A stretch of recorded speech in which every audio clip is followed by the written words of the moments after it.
The more they fall, the stronger I become.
Select your god.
Diaor.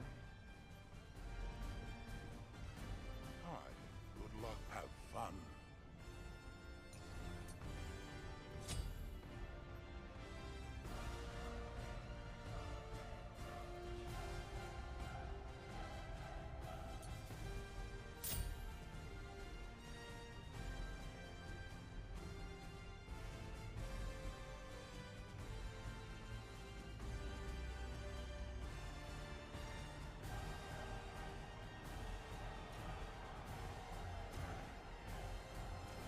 Minions have spawned.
Been slain.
kill.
Slain.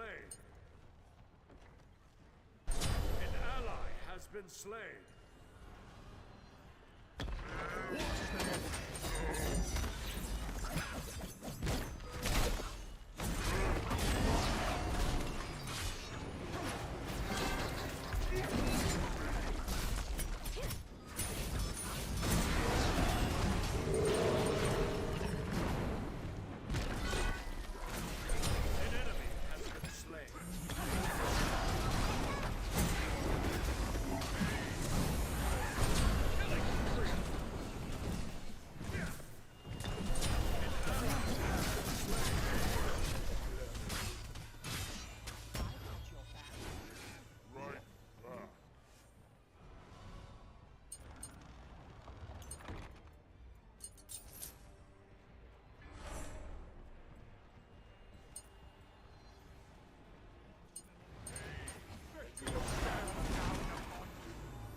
slain. An enemy has been slain.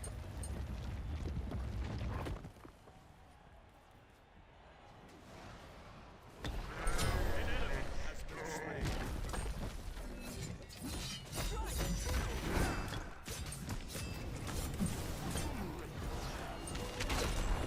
An ally has been slain. They need me.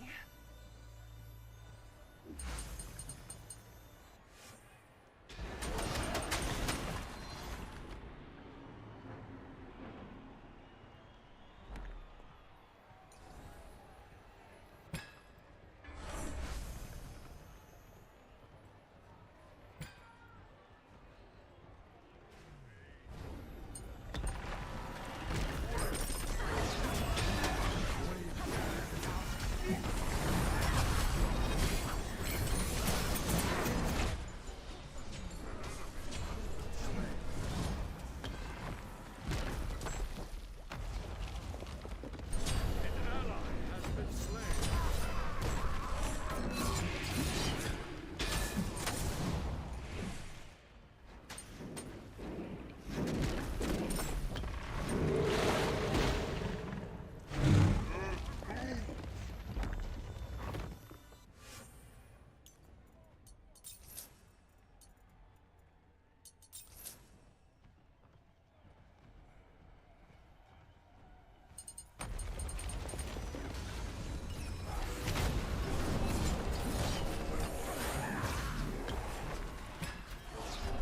Your team has 50 tickets remaining.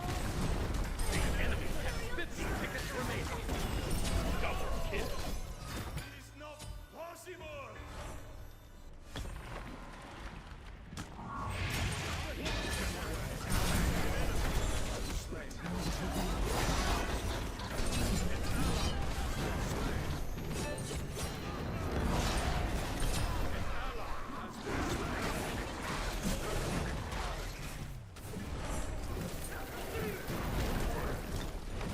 An enemy has been slain.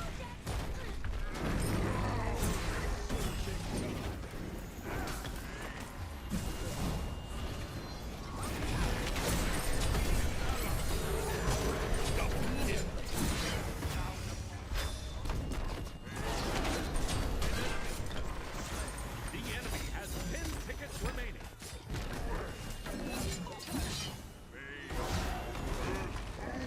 Your team has 10 tickets remaining.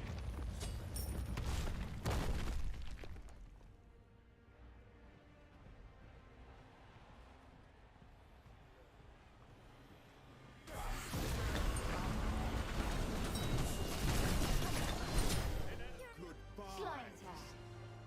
Woohoo! Awesome! Good game! Good game. Victory.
here, actually. That's insane.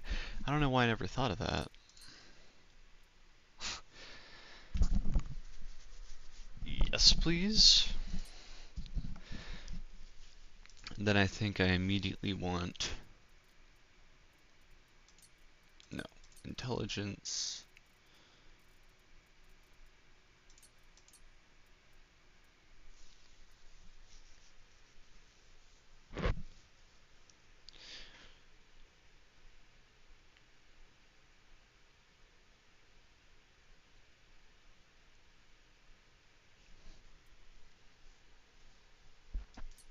That's actually crazy. Okay.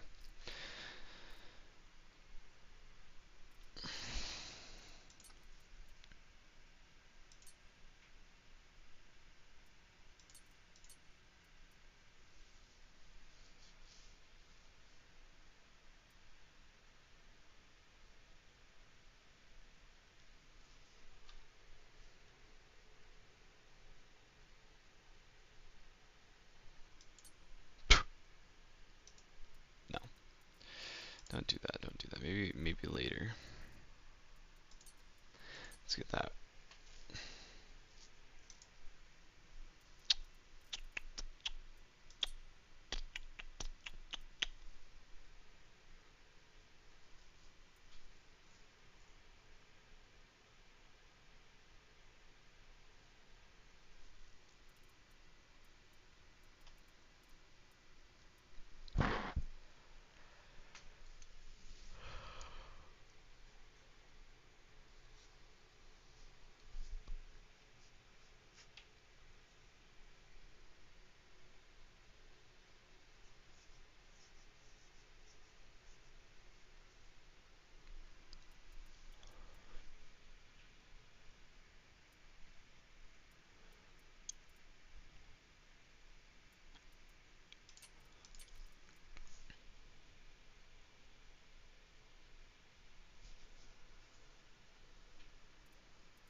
$330 and 400 or 25.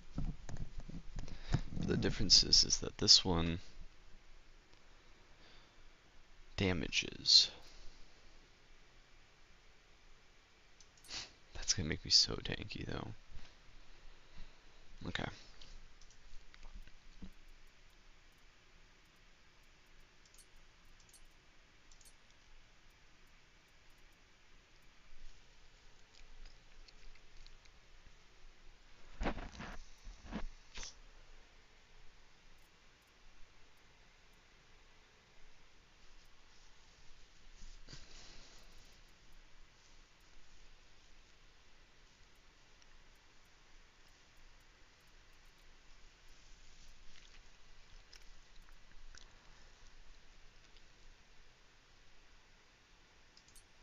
I'm really tempted to get that.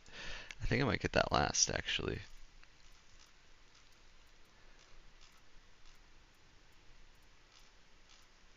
Yeah.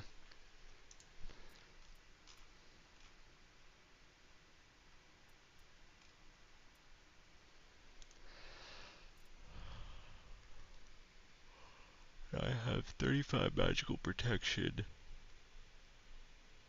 50.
It's actually really nice.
Actually,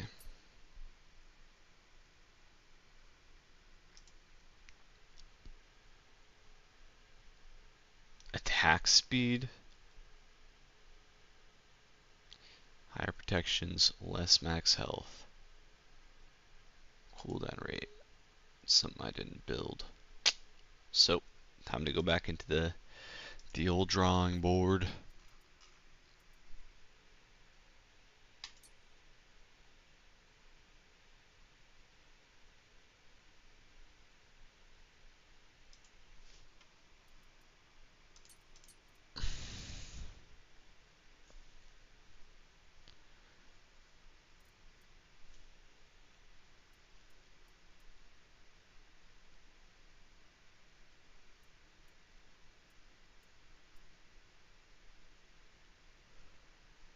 I'm tempted to just go this.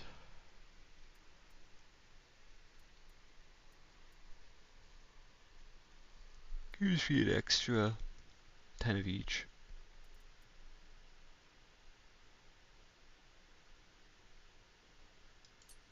And nah, that's better.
Let's get it.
Select your god.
slain.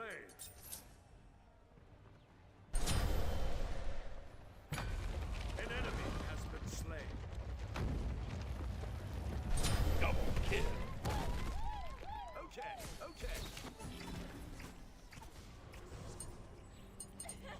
You're a lunatic.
It's here, the Golden Retriever of Comedy Tour.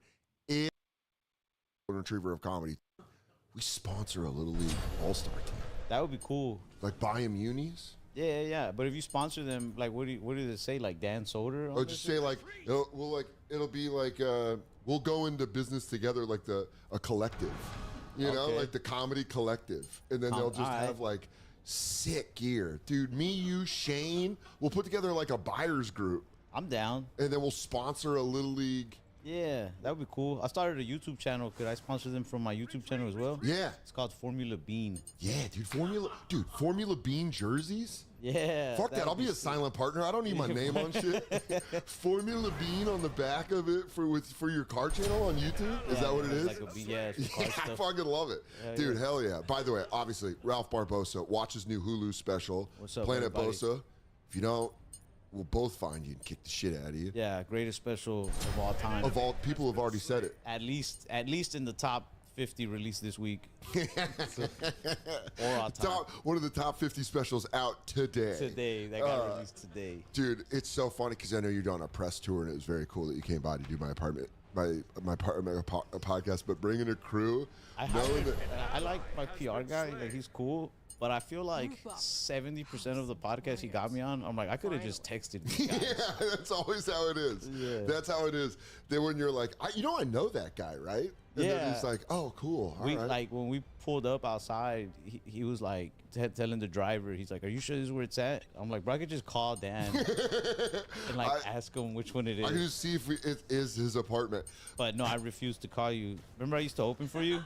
You refused to call me. And now I don't open for you anymore. Why don't you go get your shine box? I went and bought some shades. Yeah, dude, I love it. Because you know what this turn for me gets to be? After you do this, I get to go, I knew him when he was a real man. I knew him when he was a real guy. I go, Shane didn't even change this much. No, I'm changing. I have half the success Shane has, but twice the ego. It's almost like I went sunglass shopping specifically for this podcast. Dude, what I like is when people freeze the frame, they're gonna see how small this room is, and watching your PR guy go like, so it's too tight. My PR guy couldn't fit in here. Couldn't fit in. We squeezed out the PR guy. It's like, yeah, dude, it's the room where I smoke weed and play PlayStation. And then I just set up cameras and do a podcast. What's your dog's name, Myrtle? Yeah. Myrtle can't even fit in here. Yo, Myrtle can free. She's in her kennels. Guys, notice how she's behaving? Guys, I want y'all to know that Dan Soder is an insane person. And I insisted Myrtle join us for the podcast. He's like, no, she goes in the cage. I go, this is how I display my power. I put her in the kennel, and you'll listen to me, Ralph. I'm going to put her in the fucking kennel. I wanted to fight more for Myrtle, but I was like, it's his house. It's his house. That's so funny. That's where you find out. You go, Soder's MAGA, dude. You went hard MAGA on me. I go, ain't no Mexican going to come in my house, tell me what to do with my goddamn dog. No, dude, Myrtle freaked the fuck out. Yeah. And by the way, Pimp, she loves him. So, like, he comes over. When it's just Katie and I, she's like laying around the house and she's like, yeah, you two suck. He comes over, she was fucking pinging down the hallway, and then you guys came and she's like, it's fucking she's like, Mexicans. Mexicans. There's some flavor in this house. Finally. Spice it up a little. No, for the record though, before you guys think that Dan is just this crazy dog hater. Yeah. Myrtle went in the cage like on her own. Dude, can I tell you something? I play college football, the video game. And when I lose, I get mad or whatever. Nothing hurts more than her laying on this couch, and when I lose, she goes, and gets up and goes to her kennel. Like, I don't know if she's disappointed that I'm mad at the video game or how that I lost at the game. Dude, my buddy's on that game, the one that's in your living room. Really? Yeah. I don't know if he's on the latest one. He was the on 25. last year's? I don't know if he's on 25 or 24. No shit. He's on one. Yeah, he's a kicker. He was a kicker for like Fresno State and I forgot what other school. That's fucking sick. Yeah, his name's Abraham Montano. Everybody, somebody signed him. He came to practice with the Giants, but then they were like, "Nah, go home."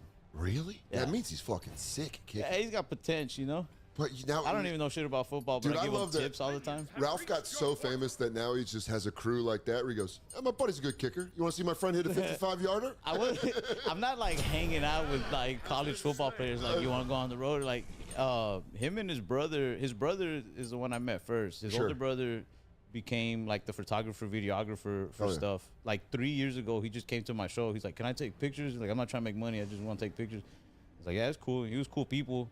So then the next day, he's like, can my younger brother come? And his younger brother showed up. They're from a town called Salinas, California. Yeah, it's like a lot of farmland. Yeah, like, I mean, John Steinbeck wrote about it extensively. Yeah, it's in Steinbeck. the valley. I was going to tell you about that guy. But they brought a bunch of fruit, and they were just cool people. Yeah. And later on, when I started making a little more money on tour and stuff, I was like, you guys just want to, like, work on the tour? Like, just come on the road or whatever? They go, yeah, and you go, good, hit this 55-yard field goal in the wind. I've never seen him kick in person, but he'll show me videos, and I'm just like, that's good, right? Like, yeah, it's. I had a friend that was a college punter, so he wasn't a kicker, but he was a punter. And what's the difference? Punters don't score points. Punters, it's all about field position. So, like, when the offense can't move the ball, they use the punter to put the ball. It's all field position. So punters just kick straight up. Kickers kick it through the field goal. Through the field goal, yeah. So my buddy who was a punter in college, my buddy Chad, he moved in with me in Tucson because it was warm all the time, and he could, like, try to punt. And one day he was like, do you want to go catch punts for me? Yeah. And I'm not, like, athletic. And I was like, yeah, I'll go do that, whatever. I had, like, a cigarette. I would, like, put it down in the grass. And punters can make it where they can make the ball go like that, or they can make the ball go up and then like drop. Oh, nice. So they can make it come down faster. And he put one of those on me and just fucking smashed me in the face. Yeah, dude. How cool it would have been if you like actually just kept up though and just caught every ball. Just been like, after fucking just you ready? Yeah. All right, brother. like, No, I blew it, and it fucking busted my lip up and shit. sometimes you got to get hit in the face with the ball to remind you where you stand in life. Damn, dude. And that's from his new upcoming quote book. Yeah, I'm writing a self-help book. That'd be sick. Yeah, it's called "You're Not Autistic, You're Just Average." Yeah, you don't have any powers. Yeah, you don't have the good side of it. You're not high-functioning autism. You're mid-functioning guy. That's the kind of life coach we need, where people are like, "You're just okay, dude." Yeah, so everybody has to just accept that. Nobody wants to accept that. You're just okay. You're good. You're fine. And that's all right, dude. Be a 72 overall. Yeah, that's pretty good. I think I got like another year of comedy before like it just starts going downhill, and like. What do you mean downhill? Yeah, I think like I'm gonna either fuck up really bad or I'm running out of ideas. Can I tell you right now, that was the most honest opinion from a comic that's doing well I've ever heard in my life. Where you go, yeah, shit's getting hard, and it's like I got like 4 more bits that I got, and then I gotta fucking go away for a while. I feel like people keep wanting to see like the next card trick. I'm like, bro, I don't even have cards left. yeah, it does feel like that. Do you? I mean, I like that you got into cars. I immediately saw that you started buying. That's my way out. I learned how to steal catalytic converters. Someone catches you and they go, all right, you remember how we watched Planet Bosa? All right, so I went outside and I swear to God, that dude clipped my Cadillac. It's the fucking Hulu guy. Yeah, you go, Ralph. But I play it off. I'll be like, I'm just working out a bit. It's a new prank show. Yeah. Look over there. We got the video. Yeah. But the Formula Bean stuff is just fun. I feel like it's helped my comedy because like I'm doing something else. Yeah. So like I'm not just doing something you like. You know, when you're trying to write a new bit like too much, it's like you're too close to it. Yeah. So, yeah. So it's are you taking time off the road? Yeah, my next tour starts in September. I think the first stop is New York. Hey. But it's only a 7-city tour. That's awesome. Over like 5 months. That's incredible. Dude, that's so funny that your agents, knowing agents, they were probably like, what's up? Yeah. And you're like, I'll do 7 shows in 5 months. And they go, how about 7 shows in 2 weeks? They're like, whatever you want to do, man. You know, how many cities you want to do, and they like mapped it out. Yeah. And at first I was like, yeah, let's do that, right? And then when they sent me like the first like grid of like it'll be this cities in this week, and I'll be like, let's take off like 3 of those just so I can kind of like catch my breath a bit, and you can hear it in their voice. They're like, all right, yeah. Like, if you want to. Ralph is pressing agents. It's just something that I fucking love because knowing, I mean, you know, we worked together at the Addison Improv a couple times. You're fucking hilarious. And you were a guy that exploded in a way that most of the time in this business, when that happens, you're like, you feel crazy. When it happened to you, I was so happy because I was like, Ralph's hilarious. He came to New York one time to the cellar and he was like, this is how I knew Ralph. I knew he was good. He's hilarious. But he comes to the cellar and he goes, oh shit, is that Greg Rogel? And I was like, yeah, it is Greg Rogel. He's like, that's my guy. And I was like, and Greg Rogel's, go watch him. If you haven't watched Greg Rogel, he's a fucking fantastic joke writer, hilarious comic. Yeah. But everyone always goes like, oh, Chris Rock or something. And Ralph's over there going like, yo, is that Greg Rogel? And I was like, dude, but, and then when you started blowing up, I was like, dude, I would tell that story. I go, I know Barbosa's all right because the way he came in. But yeah, dude, I mean, dude's a good writer, man. He is. He's a fantastic writer. Clever dude, yeah. Yeah, but watching you, like when you started buying the cars and shit, I was following you along, and I was like, dude, this seems like this is what you should be doing because it's fun shit, man. We put nitrous and turbo on an '89 Nissan 240. We didn't even tune it. It blew up on us. It was amazing. Yeah, aren't you racing them? Yeah, we raced it. It blew up after the race. We won the first race, and then we did a rematch, and we let the guy get 2 car lanes. Yeah. And I'm just like smashing on the NOS, man. I didn't know that you're supposed to purge it. Apparently, in the NOS system, you get air in the and you gotta like bleed it. You ever see when they in the movies or when they pull up to races and they just spray the NOS? Like, I mean, that's all I know about NOS from Fast and the Furious. They spray it. I just assume it's all movie NOS. Apparently, that's not for like looks. Apparently, like you have to let the air out. Oh, that really is like a functional thing for NOS? Yeah, you have to like let it out, like bleed the system before you race it.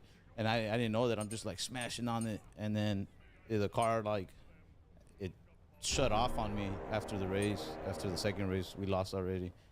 And then I was like, damn, I think I broke the. It's like a little. It looked like a paperclip standing up. So it doesn't. It's not the cool red button. It was no. We like did this bad. Like we had like this little trigger, like, on a wire. Yeah, like it was like a Home Alone. Yeah, trap. it was very Home Alone. You Home Alone. We were racing bandits. It's fucking Daniel's turn and Joe Pesci. I'm like bending it from I was pressing it so much. And so after the car shut off, I was like, dang, bro. I told my buddy, I was like, because it's his car. I'm like, I'm sorry I like clicked it so much. And then I clicked it twice again when the car was off. And then when I tried to turn it on again, you just saw like, boom. Wait, like out of the hood? Yeah, off like side of the hood. It wasn't the motor, though. It was like the piping for the turbo. Just like, and then the hood like bent. Was there a chance the whole car could have blown up? I mean, yeah, I guess it would have looked like Godfather when she starts the car. I think the most dangerous thing that could have happened. We did want the motor to blow up. That was the whole point. It was like, let's blow this motor up. Oh, you went in. Yeah. Oh, I thought you like, from my head, I thought you like did the NOS and then you were like, nah, you blew it up accidentally. Nah, with your friend's car, I would be like, we kept adding. There's like these little, I forgot what they're called. They're like these little nipples, and they go to the NOS line. You got to do math. It sucks. Yeah, that's the part that you don't. You're like, what? Yeah, because you gotta. So if you want to add like 50 horsepower worth of NOS, you put like the 10 and the 40 nipples in there and then tie it up. Give me a 40 nipple. Give me a 10 nipple. Yeah, pop that shit in. That's not the proper word for them, but what are their nipples? I guarantee you, people that know. They know what I'm talking about. Would go like, oh yeah, it's a nipple. We started off with like a 25 shot, and we ended up going to like a 100 shot, just trying to blow it up. Damn. See, blow up. Whenever you say like blow up an engine, I truly think it means like you explode. There is a chance that like maybe like some oil or some gas catches on fire and then Yeah, that's what I mean. I don't want to get you. I don't want to see you get Apollonia when they're like, Ralph, you can't drive the car. And you're like, Mom, that girl's no Wednesday. I'm like, dinosaur, come on. Ralph, get out of the car. Dude, I fucking love that movie. You don't know how like it's on my list, like my bucket list. Like I have to marry a woman in her home country and then her die before I come back to the States. You have to have a guy. You have to have.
Select your god.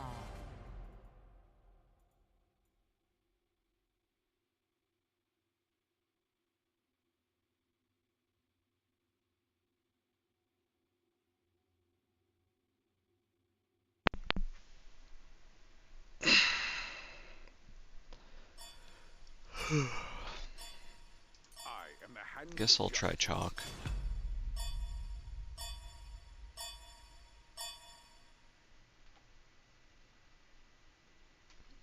might be hard.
Minions have spawned.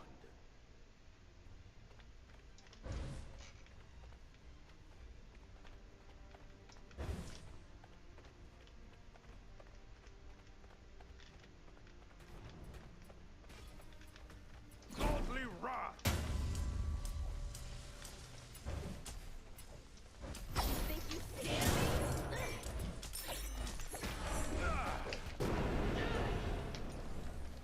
To the face.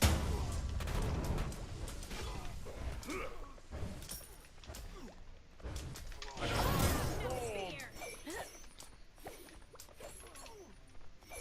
Godly wrath. Chivalry radiance.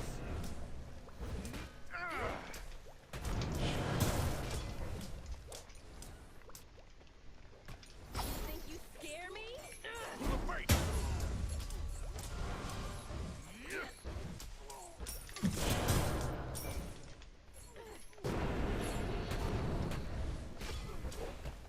Godly wrath.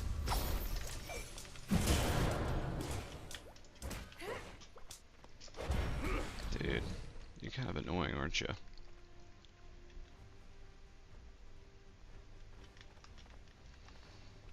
No fear. To the face.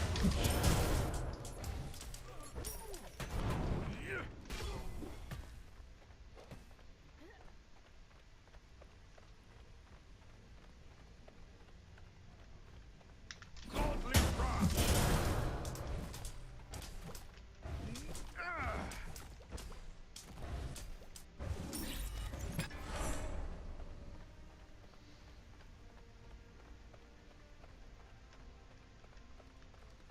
To the face.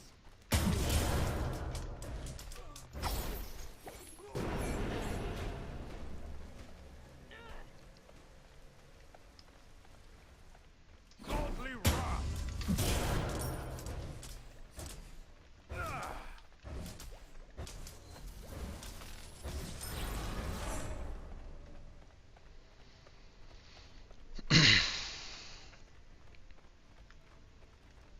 To the face.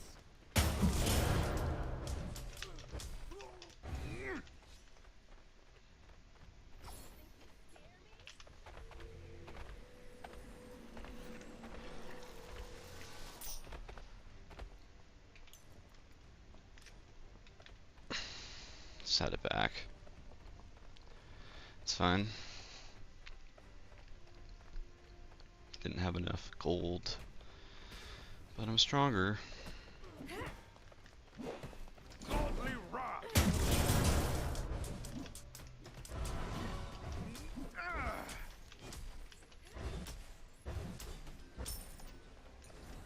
the face.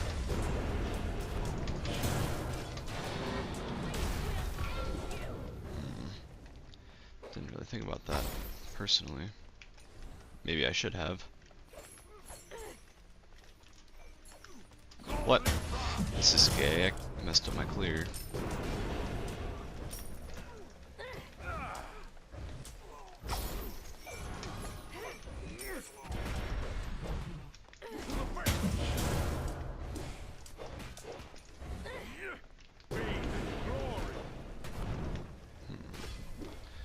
What's he building? Attack speed.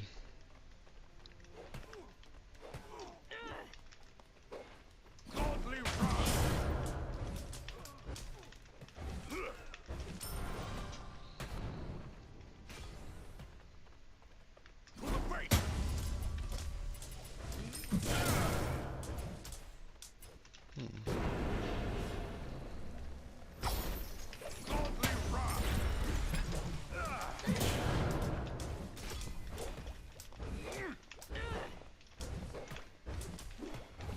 To the face. Shimmering radiance. I have no fear. You're going nowhere. Godly wrath.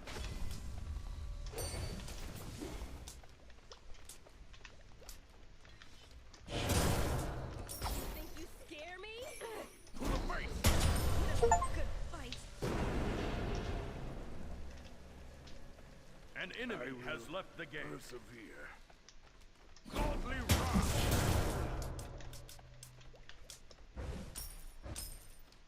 Yeah.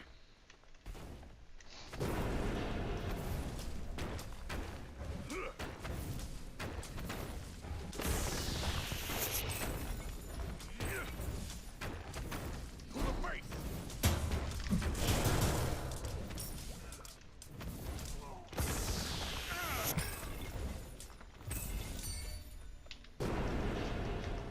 Godly wrath.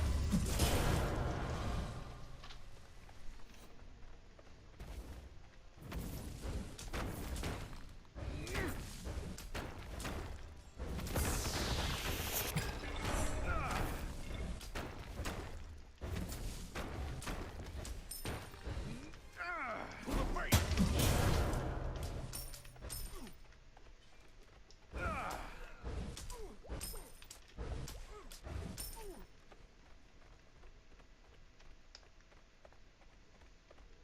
Godly wrath.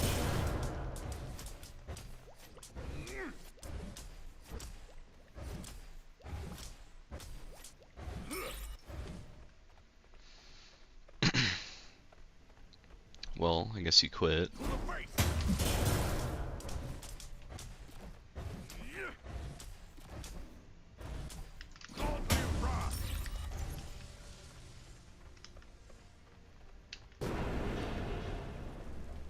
To the face.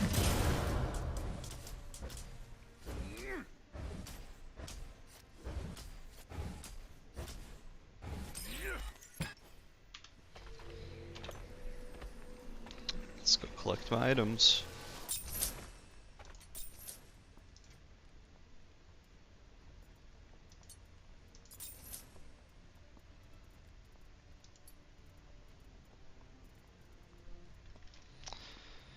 Physical protections.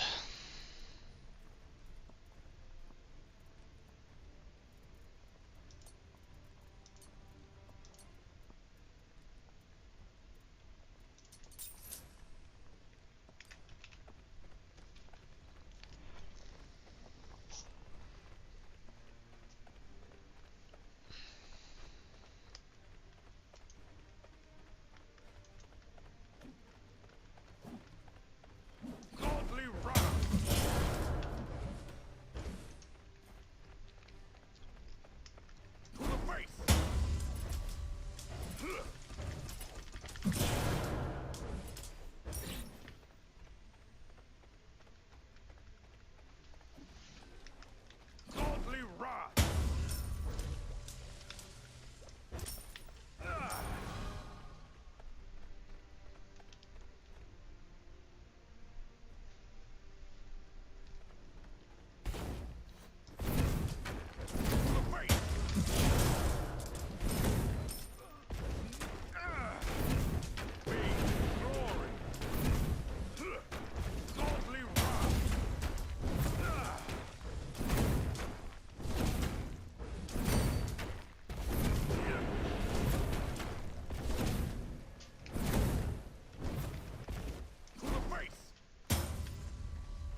push these guys into the Bull Demon deal again.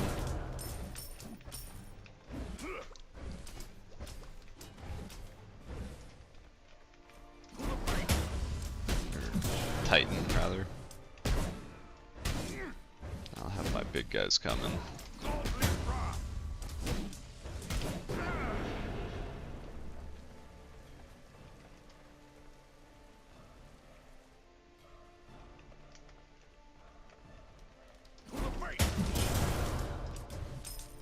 My rank match, what do you mean? Chivalry radiance.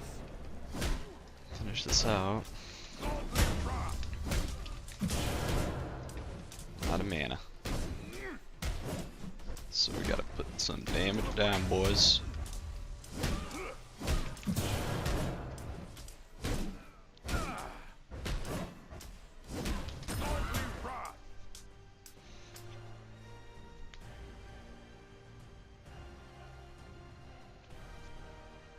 Victory.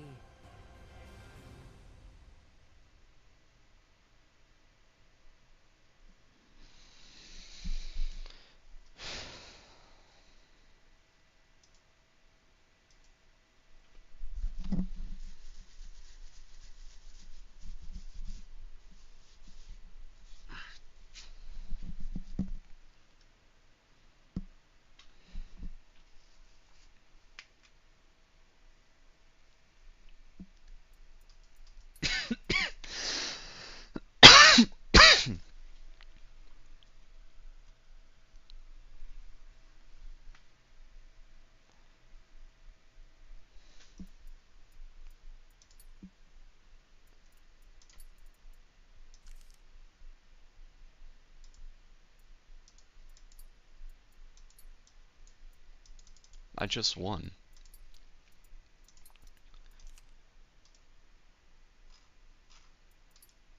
Oh, it's because there is no rank yet.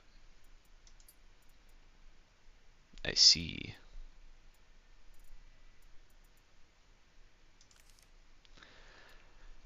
So it's duel for duel's sake. Oh, that sucks.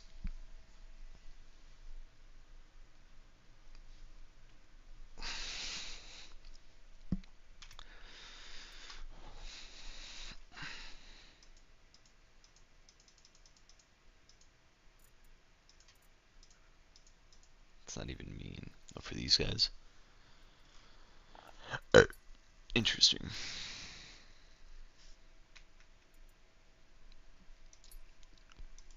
No.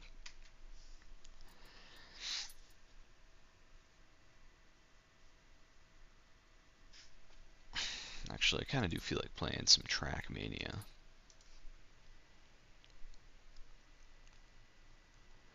So, to do that, I got to... I guess I don't got to, but I will update the title.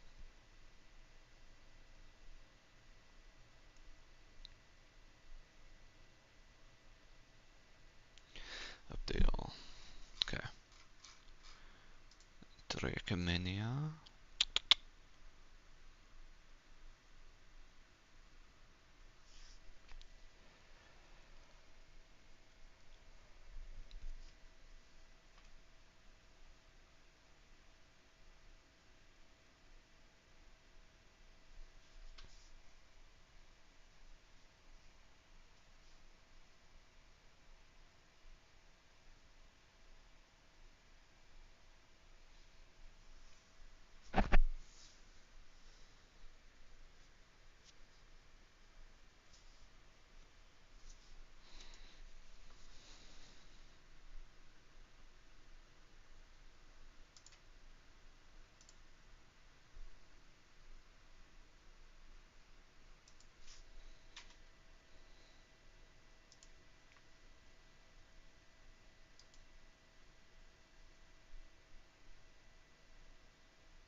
Hey, what's up, everybody? Welcome. He's gonna try to make good.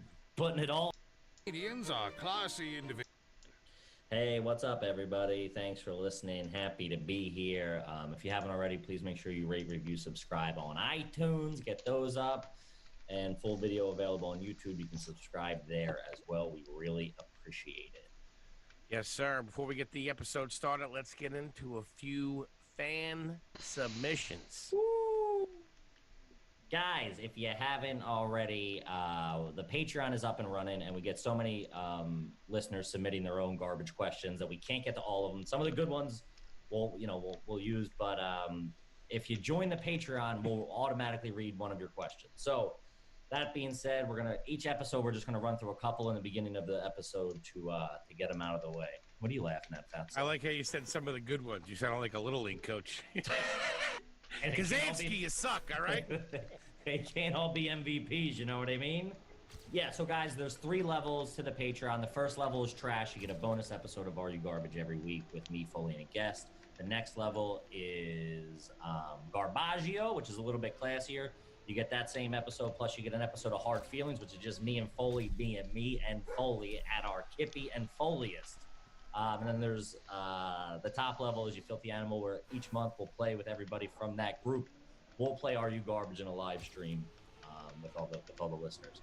So sign up, check it out. And the first goal, which we're almost at, is once we hit our first 100 patrons, after that we're going to go into Foley's house and do an MTV Cribs Garbage Edition. And look at that that trailer that he grew up in, which I can see the picture of your dead grandmother in the back already.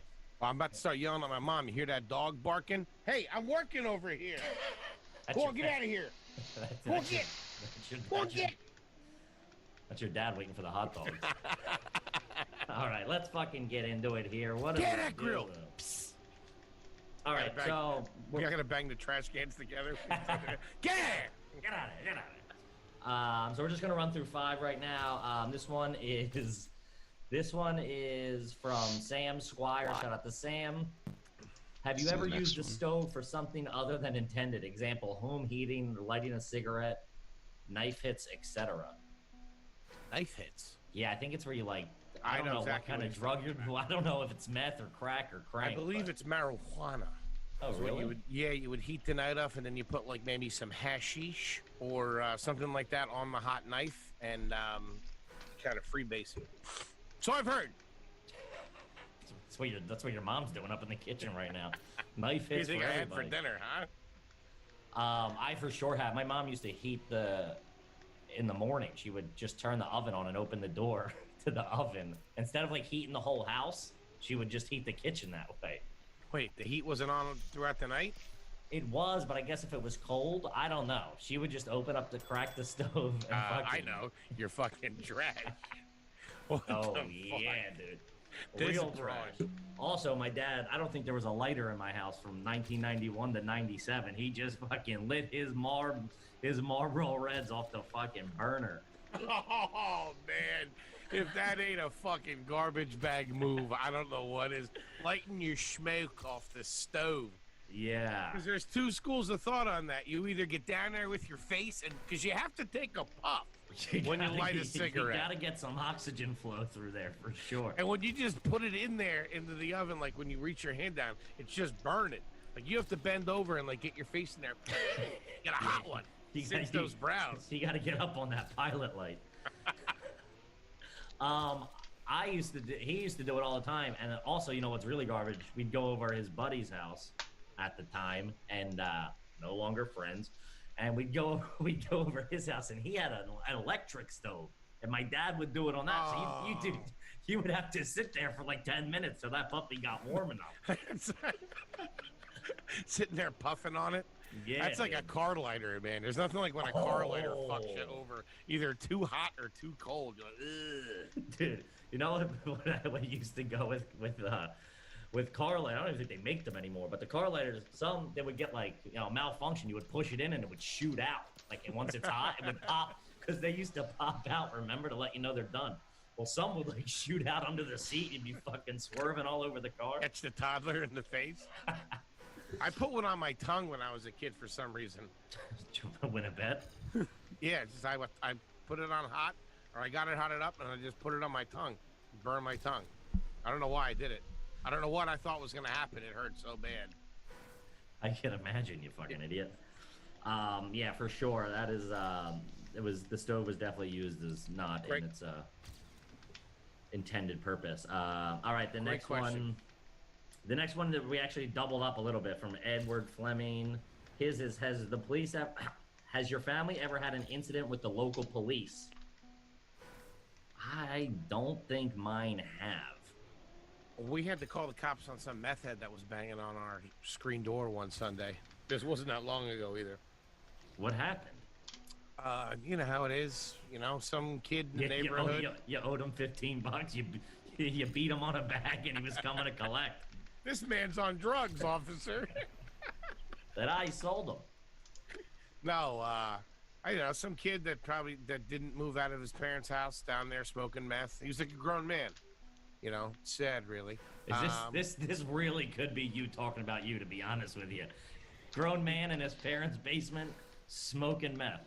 He came and banged on my parents' front door, but just the screen door too. That's when it's real scary, when the screen's locked up. There's someone out there. They can come right through that screen. Yeah. He like started banging on the screen door like, hey, I need help, I need help, I need help. My mom was like, oh, okay. Fucking had 5-0 there in 2 seconds. Yeah.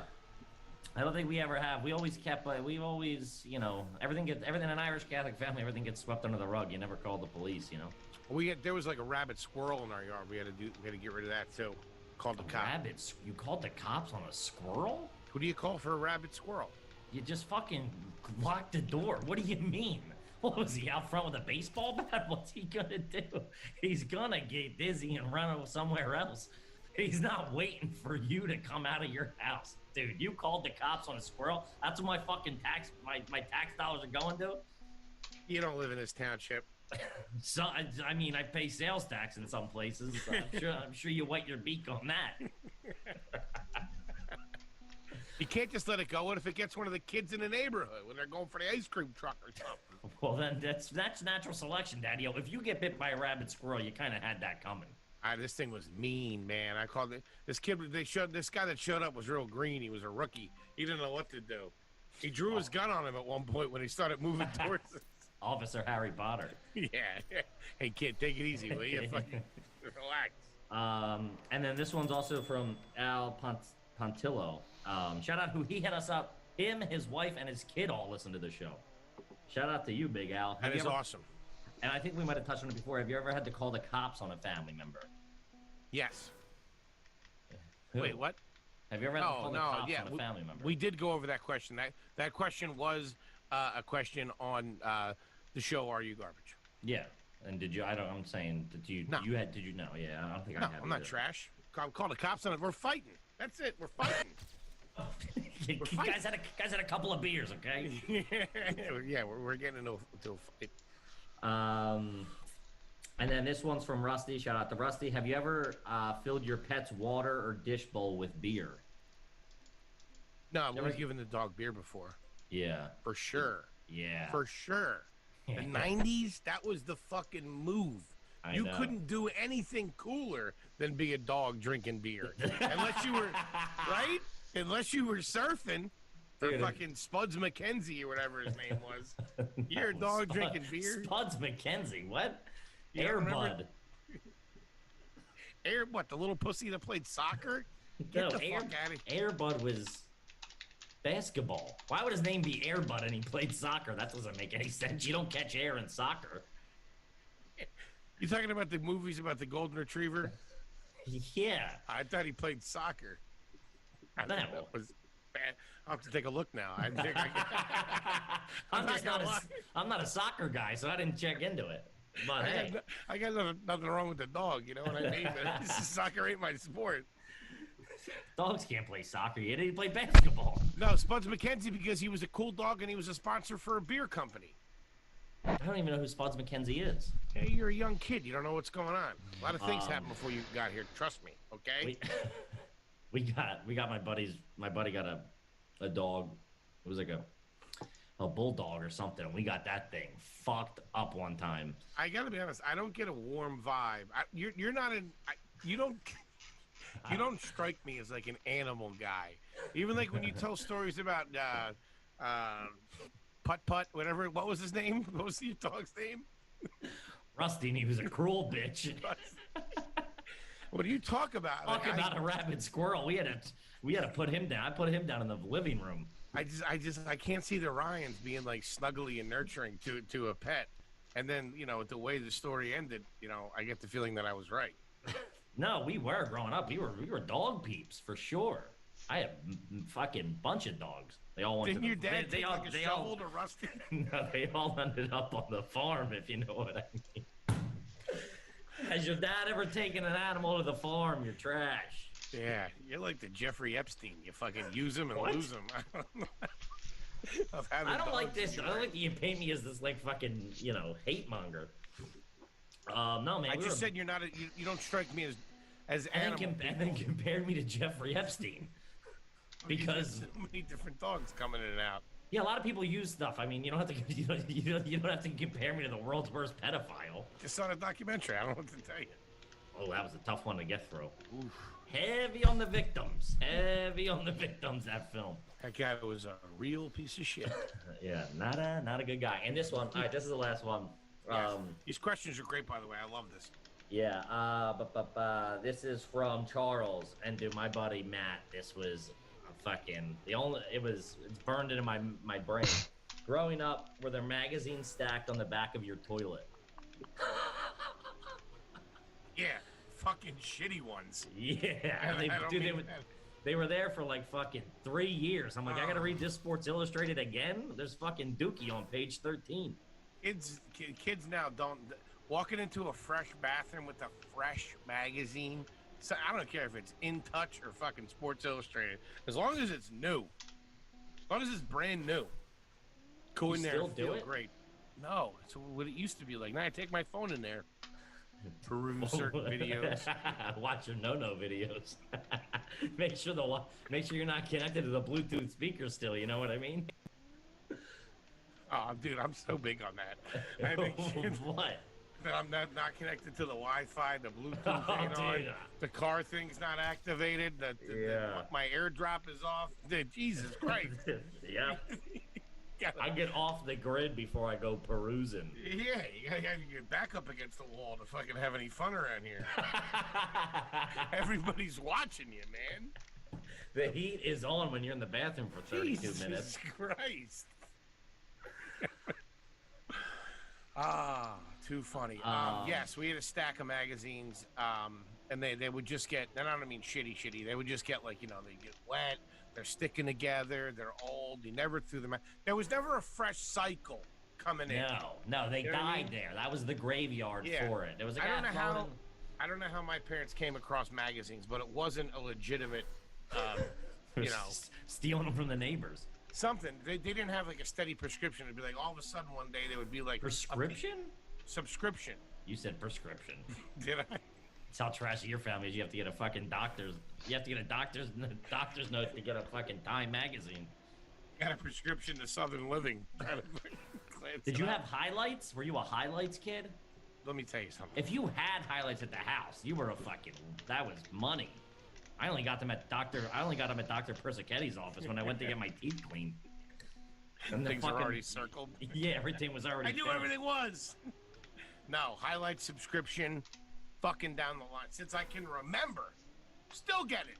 Really? Yeah. Oh, you cry fucking blue collar, working class, poor man over there. Meanwhile, you got fucking highlights. Let me ask you a question. That ain't cheap. They're probably, and that thing is, they get you. How much do you think a Highlights magazine subscription went This is for? This is what they get. They get I got you the them first early. year. I was older. I got them early. Doesn't matter. They spelled it wrong. You guys subscribe to High Times. Fucking Panama Red over there. Mommy. Now what they get you the first year. Hey, the first year it's a penny an issue, and then once the first year it rolls over, it ends up being $13 a clip. Listen, I don't know what explanation fucking Denise was giving me not to get highlights. No, it triples every year, and they kill a dog every time it gets sent to you. I don't know what she told you to shut you up. But highlights wasn't a rich guy thing. That was a salt of the earth thing. That came every week. I might not have Dude. food on the table, but I knew what Goofus and Gallant was up to that week. I'll tell you that. That's bougie ass shit. You're getting highlights to your house. Only doctors. Doctors get it, okay? And maybe I would steal one every now and then from Dr. Spatafora's office. There you go. Shout out to Dr. Spads. We're gonna Yeah, need we that were medicine. against my family views things like that, subscriptions, as scams. So like they think they're like gypsies, you know what I mean? They don't like putting their name in ink on anything. Yeah, they probably sold fucking- a bunch of fake prescriptions, fake subscriptions through the years. No, they didn't like. Dude, we've never subscribed to anything ever. We've literally never subscribed to anything ever. Not even HBO. Now even when they got a little bit of cash, they don't even do HBO. What? You might as well have HBO? Dude, she just got Netflix and she calls it Netflix. Jesus Christ. She don't watch a lot of TV, huh? I guess she's probably busy doing other things, huh? Doesn't have a lot of time to sit down. She's a big Fox News viewer. Oh, man. Oh, buddy. Let me tell you something about that Fox News. Holy shit. It's on fucking 40 at my house every fucking minute of every day. Just blasting. Yeah. They're yeah, man, we don't sign up for shit. We don't sign up for shit. You keep your head down and you steal it from your orthodontist. That's what you do. Also, this is another one. Did you ever go to a doctor's office? This is just one of mine, I guess. In the house, or like the dentist was in the house. We've talked about this briefly. Where I live, where I grew up right now, that is most doctor's offices. It's That's weird. It's on the house. You go around back. I used to see a psychiatrist that was on the side of the house. Like the kids are out there playing. I'm fucking in there crying. Like you hear like the wife fucking smell dinner cooking. It's like you're just talking to a neighbor's dad. Yeah, that's trash. Dude, Yeah. my orthodontist would have his dog running around. I remember thinking, I'd be like 7, being like, this, buddy, you got fucking dander flying through the air and shit. This ain't fucking good, dude.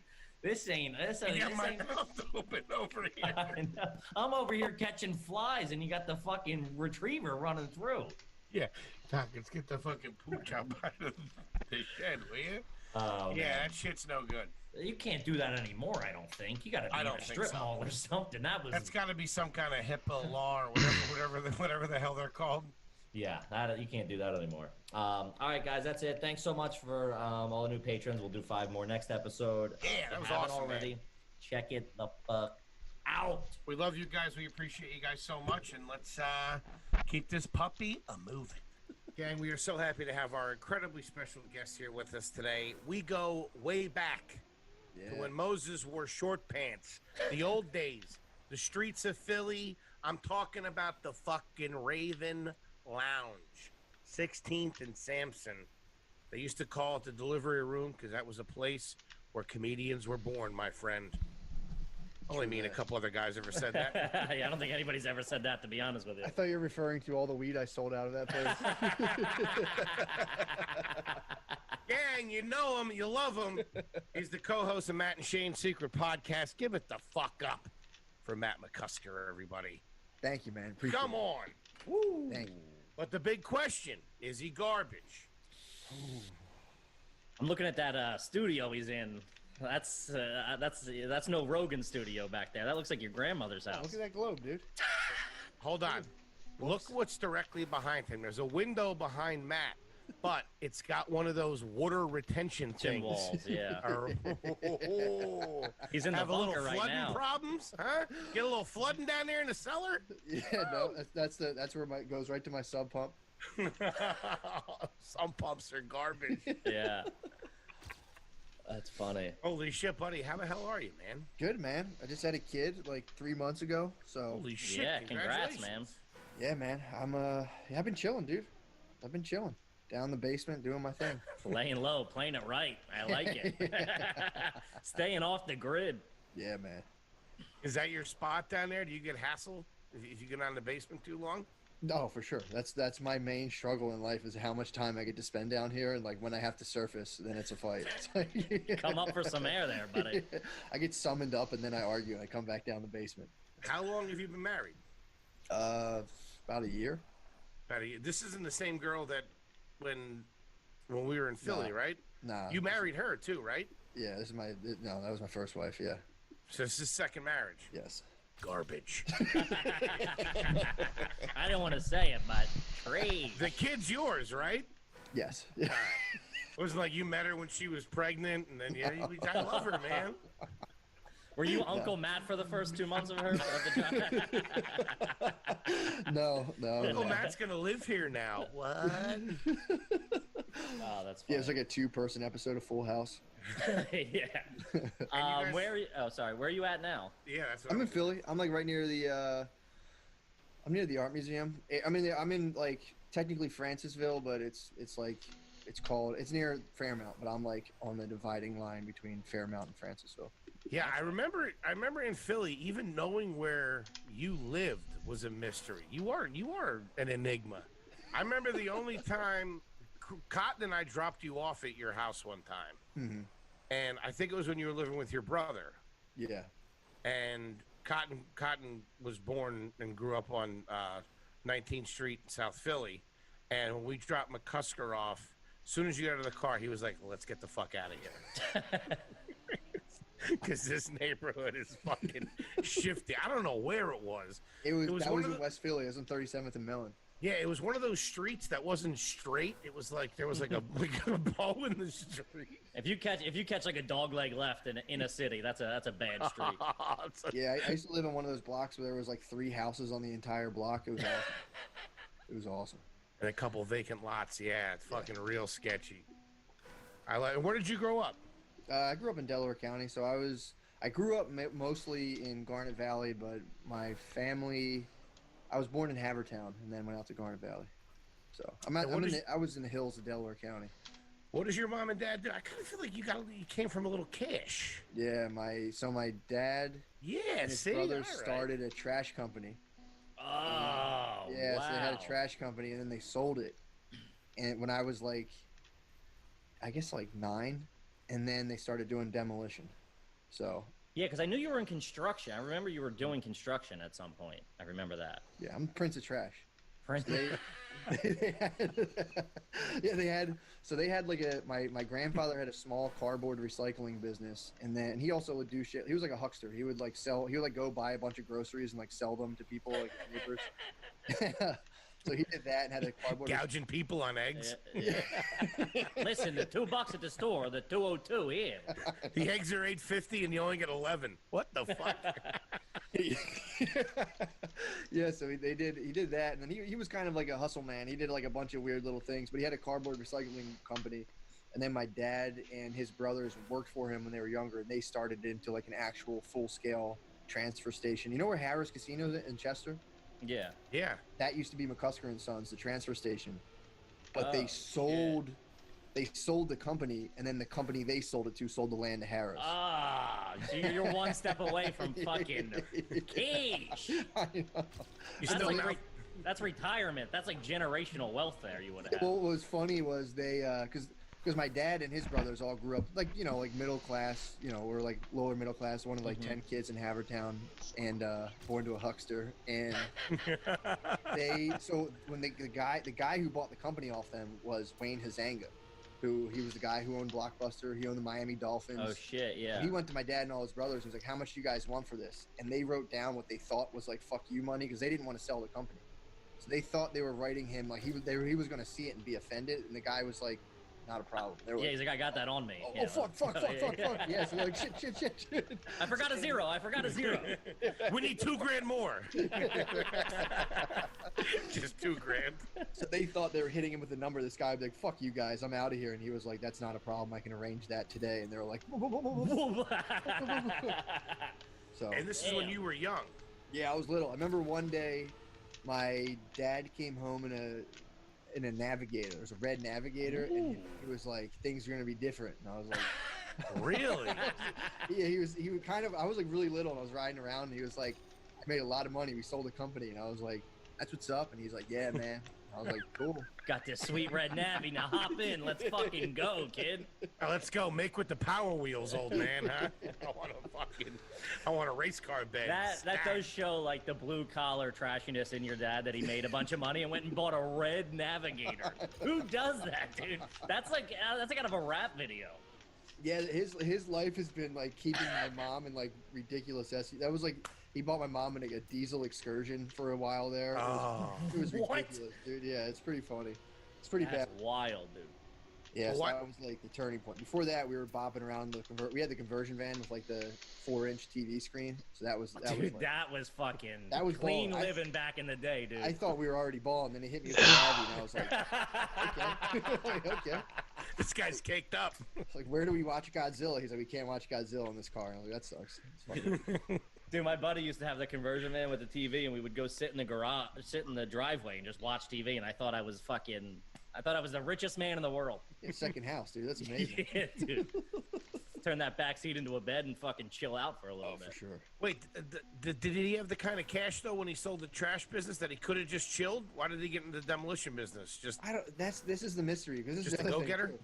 too. So I obviously come from an enigma. I have no idea how much money my parents. They don't tell me. My mom's been trying to convince me we're poor ever Yeah. since because my mom grew up pretty, relatively poor, and it was like a single parent. Her dad was a janitor. And she would like come in even after all this shit happened. Like the air conditioning would be on in June, and she'd be like, "Turn this off. We can't afford this." And my dad would be like, "Just You make see the a deal of Navigator? a What the fuck you lifetime." talking about? that shit drives me. That She drives had me that shit in her fucking head. nuts. She grew up like that, so she was Yeah. like, "Oh shit, we're gonna get a big bill, and someone's gonna freak out." So I was growing up with my dad balling out of control, my mom convincing me I'm poor. So like I don't know what the fuck's going on. Well, she didn't mind driving around that fucking diesel excursion, though. Nah, she dude. didn't complain about that. You sound like my dad. I'll tell you what you got to do is you go over there one night. You say I'm gonna stay over, have dinner, maybe get a little wine in them. Then once they go to sleep, start rooting around through their bills Checkbooks. desk. Yeah, just True, true. start looking for a checkbook real quick. See, If you look- see any couple of- estate planning. Yeah, a couple of chase statements. Yeah, I think they're fine. I think they're totally fine. But yeah, I think that's what I think it was. Is I worked for an electrician who told me like your dad could have chilled. I don't know why the fuck he works. And yeah, I was like, I don't know. He just likes to do stuff, but he also does like to just get out of the house. Yeah, Yeah. That's I come from same thing, blue collar. My parents, in the '90s, made a little bit of cash. We moved to the suburbs, Mm-hmm. and then it was all squandered away eventually. But that's I mean, like terribly squandered. It was all fucking. My dad was running an air conditioning Ponzi scheme, I think, at one That's point, awesome. and it all came crumbling down. But that's such a blue collar thing when like other blue collar workers know what other blue collar workers have. Like the electrician's like, your dad could have retired. He squandered a small fortune. They gossip, dude.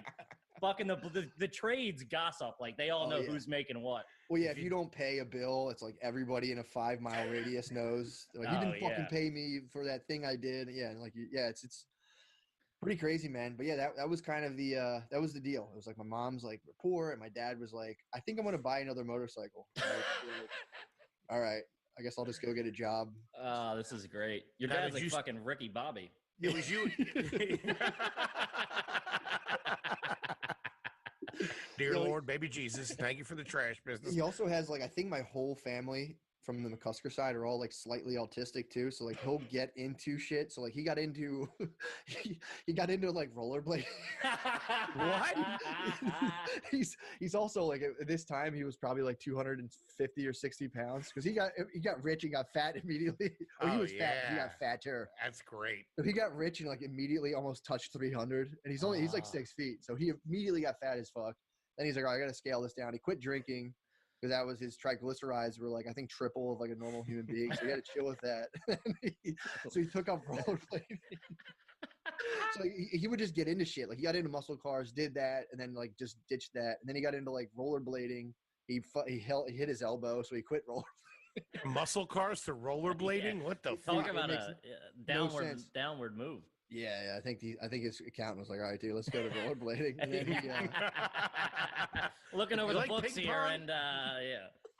then he got into bicycles, and so his basement is just like there's 35 like 1970 Schwinn. So he'll find Schwinns in the trash because he still does trash, and then he'll fix them up. So then we have like just literally 30, 40 bicycles in our basement. That's a cool little hobby, though. That's all right. Yeah, well, that was his first job when he was little. He used to fix bicycles when he was like. Ah, that's pretty good then. You ask him, he's like, I was like 6 and I was fixing. I was like, dude, fuck you. You're probably 14. Like, stop. Yeah. Now, I don't want to sound naive here, but this sounds like a pretty big, trash company. Yeah. Doesn't those businesses tend to fall to a certain group of people? So, and this is what happened though. So when they did McCusker and Sons was operated in the middle of Chester during the crack epidemic. So like they were already like they had guns. Like my uncle would get like he got jumped a couple times, and like they had a so people would break in constantly, and then like with trash, there's scrap metal, so they would like pat down employees at the end of the day. It was insane, but they had a guy. So they let a homeless man, this guy called Time Bomb Tom, would live in the trash yard. EBT, my man. He was nuts. So he would hang around. So they were like, "Look, man, we'll buy you a trailer." He's homeless. So they bought him a trailer and gave him a security guard outfit.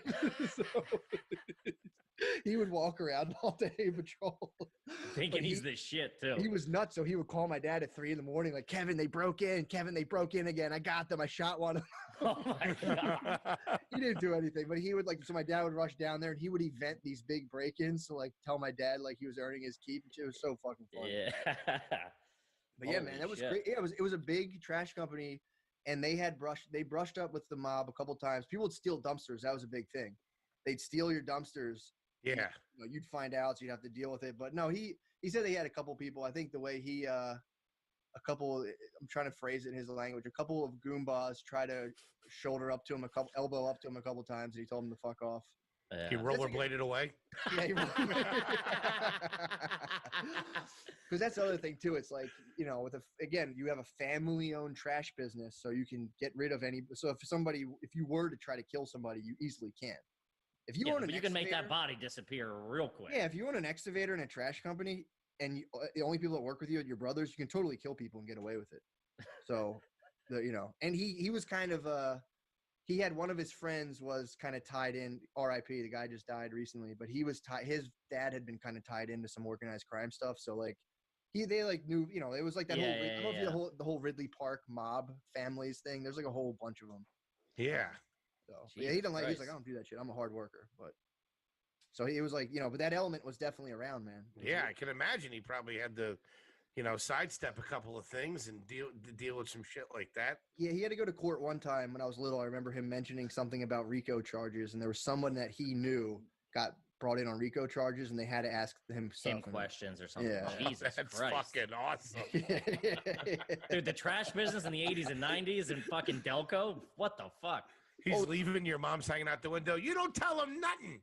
Yeah, well, it was crazy because back then, too, it was like in order to have a transfer station, they only back then it was like the Wild West. It was like anyone could have a trash company, but then the transfer station, you needed to come up with some sort of money. So that's why him and all of his brothers put all of their houses, they took mortgages out on all their houses and just rolled the dice on the transfer station, and it worked. Fucking love that. That's so if it great. didn't work, it was like, it would have been a whole different story for the McCusker family, dude. You'd be doing security at somebody else's fucking trash dump. No, it was awesome, man. I remember being little, like when I was like 9 years old, I would go to work I would sit in a trash truck with him. And I would just listen to CB radio all day long of different truckers talking. Yeah. I would hear, it was just slurs constantly. So I'm like, Dad, what does that mean? He would be like, that's what they call Indian guys. Don't tell your mom that. All right. And then I'm like, what's that one? He's like, don't tell anybody that one. You can't say that. And then I would get out of the truck from like learning slurs all day. And then he would let me shoot they had a big warehouse where they would turn the lights on and then rats would scatter. So you could sit there with a 9mm, turn the lights on. As soon as the rats started running, it was just you're blasting rats. What? You were doing shit? I think I saw that game on the boardwalk in Wildwood, actually. You would shoot rats, and then you go in the trailer where like they had the computer when trucks came in. You got to weigh them and see how much they came in with and how much they left with. That's how you measure the load. And my uncle would just open a drawer. It was all beef jerky. And I was like, dude, this fucking rules. Yeah. I was like heaven. I would kill a rat, learn a slur, and then eat beef jerky. And be like, all right. Dude, nothing's better than that. You are the fucking Prince of Trash. That's fucking fantastic. By the way, that's the title of the episode, Prince of Trash. It's so funny because one of the questions that I came up with was going to ask you is, you ever been to a scrapyard? But I didn't know you were scrapyard royalty. So yeah. And it was just you and your brother growing up? No, I'm one of 6. So my dad's one of 10. My dad's one of 10. I'm one of 6. And then the funny part is once the trash money started getting nice, my dad and his brother, this is before they sold the company, they bought a bunch of land out in Garnet Valley before anyone lived out there. And there was these guys living out there who they think they were out there making meth, but they were burying trash. which is illegal. You're not allowed to do that. You can get in a lot of trouble. So my dad, not knowing my dad and his brother all owned a trash company, they went out there and they were like, look, man, we went here with a property inspector. You're burying trash out here. I don't know what else you guys are up to out here, but like, we'll buy it off you, but we're going to buy it off you for super cheap. Otherwise, we're going to tell people that you've been burying trash out here because it's going to cost us a lot of money to get rid of it. What are we going to do with all this trash? So they kind of like weaseled these guys out of being like, look, you bury trash out here. It's going to cost us a lot. And they just removed it for free and got all this land out there for, cheap. Your dad's sitting there like, what are we going to do with all this buried trash? And meanwhile, there's like 15 trucks just waiting at the end of the driveway. How was the meth? How was the meth? Did anybody get a taste? I never tried it, man. There was this weird little shack. There was like this weird shack up there. It was weird, man. There was so like my dad and his brother had this property, and then they had this guy, I guess, who had already been living there, or I don't know what happened, but this other guy who's a trucker. So it was like my uncle was here with his family. They had 10 kids. I was next door on this one piece of land with 6 kids, and we would all play. But then there was this guy who lived up the driveway from us, who was a trucker, who like had raccoons as pets. It was fucking weird, dude. Christ, dude. We would like go and we would feed his raccoons Urkel cereal. I remember that. And then like we would walk on his fence. He didn't like us crossing his fence, and we'd be like, "Fuck you, Bernie." Dude, I would have never guessed this background for you in a million years. That's fucking wild. Crazy. I grew up kind of on like a cousin compound of like 20 people, and with like I remember finally seeing a cop like when I was like 14 and being like, holy shit, there's a cop out here. It was like completely, you do whatever the fuck you want it. Yeah, it was awesome. Jesus Christ. Oh, that's some fucking hillbilly new money shit if I've ever heard of it. Yeah, it's pretty cool, man. It's pretty. Well, it's been cool though, because I got to like, I got to go to college, and I've met people. I've worked with people my whole life who are like in construction. So if you work construction, you're working mostly a lot of times with felons, or just like the the sons of the boss who are like a different kind of class. Yeah, I've got to meet a lot of people, like people who work at a scrapyard versus like people of generational wealth at a college. So it's definitely been weird. Mm-hmm. So, yeah, that's some trippy shit. 1 of 6 too. 1 of 6, right? McCusker's doing a little fucking. I like it. Yeah, my dad's 1 of 10, and every one of his sisters. Yeah, every one of his brothers or sisters have typically at least 5 kids. Is it? Are you guys all Irish Catholic? Yeah. There you go. My mom's 1 of 9. We're like fucking ticks. Yeah. Dude, that's insane. Yeah, man, that was the genesis. So that's how I grew up. that's the origin story right there. Man. And it was really kind of like my mom would wake me up. She would wake us up at like 8 a.m. and be like, get out. So then I would go outside into like a Lord of the Flies setup with all my older cousins. I'm like, dude, that was like, it was insane, man. We used to play a game where me and my cousin would just run through a field, and my older cousins would just throw like various balls at us. It was like, that's awesome though, man. I look at that now and I'm like, fuck, it was great. But yeah, we'd wake up in the morning in the summer and it'd be like, yo, beat it. Yeah. Take a fucking hike. And you're gone until fucking sundown. Yeah, man, it was awesome. Yeah, it was awesome. We go in the woods. I remember we had it was basically just like we would go out and I would just like go outside, and then like my parents would like tell me what to do all day, and then I'd get out of that to my older cousins be like, you have to fight Pat. I'm like, fuck. Oh, dude, I have to, like, fight the my organized fights in a big family are fucking the best. We would be at like Thanksgiving or something. I'd go up into like one of the rooms where all the kids were, and they'd be like, "Hey, you gotta fight Dan." I'm like, "What?" And then Dan was just sitting there like cracking his neck. I'm like, "Oh fuck, dude!" Like, this fucking sucks, man. Tummy full of stuffing in you. Yeah. Oh yeah, exactly. I got chicken nuggies in me. Now I gotta start fucking fighting for my life. Yeah, my brothers one time put me in a truck tire and rolled me down a hill when I was little. That's hillbilly shit. They sent another truck tire up for me to ramp over. So I hit the other truck tire, ramped, and landed on my head upside down and just crunched in. It was the first time I got the air knocked out of me. Crunched inwards. So... And then just was like in a truck tire, rolling, unable to breathe until it wobbled over and was like, oh. And then like, 6 people are like, don't be a fucking pussy. And I'm like, oh. I'm good. I'm good. I thought I was Everyone's got a cracked sternum. Stop being a bitch. You're a McCusker, goddammit. Hey, we're trash people. Now fucking get up and let's go. All right. Let's get into some questions here. Play a little Are You Garbage with Mr. Matt McCusker. Man, that's a fucking wild tale. That is fucking Lord of the fucking Swiss Family Garbinson over there fucking running around. Would you guys all take vacations together? We would like usually when we would go to the beach, that'd be my mom's side of the family, which is like a whole other setup. What shore point? Where would you? What beach would you Sea go to? Oh, that's in the middle of the road. That's in the upper 50%. Yeah, Sea Isle. Wow, a little bit of that trash money down there. Do they have a shore house? No, they had one, and then it was funny. They sold it for like nothing before Sea Isle blew up, and then a lot of poorly timed real estate transactions. Couple of good ones too, though. Yeah. But yeah, so they sold that, and then like it was like a little house back before like it blew up into a big thing. But no, they had my dad has a house in Florida now. That's his like spot. He goes down to Cape Coral. Just him or your mom too? My mom, yeah, they're together. Okay. You can't. That's what he always says. You can't get divorced when you have 6 kids. It's that's highly unmarketable. I love What do they? What do they Strictly have from in a place? dating perspective, that's how he's looking at it. Not like, it might ruin it might ruin 30 people's lives. Listen, trying to get tail when you got 6 kids is a pain in the balls. Holy shit. All right. What do you got, Kip? All right, let's go here. Have you ever went fishing strictly for catfish? Yes. Oh, Yes. that's fucking trash. Have you ever gone, what's it called, canoodling? No, not where you put your toes. We used to fish for catfish and put M80s in their gills and blow them up. Go ahead. You fucking That's psycho. lunatic. Yeah, that's lunatic shit. You were burning frogs when you were a kid? You fucking... Yeah. Wow. Did you guys all have guns? Well, yeah, no, we used to do like the no, there's like my dad has. Yeah, they all grew up I grew up shooting guns and stuff, but I didn't like get to own one when I was a kid. You guys didn't We had, all have like BB 22s? BB gun, slingshot, all that shit. Wrist rockets were fucking Yeah, clean we had living weapons. as a kid. We had Yeah. weapons. Everyone had to have a survival knife Oh yeah.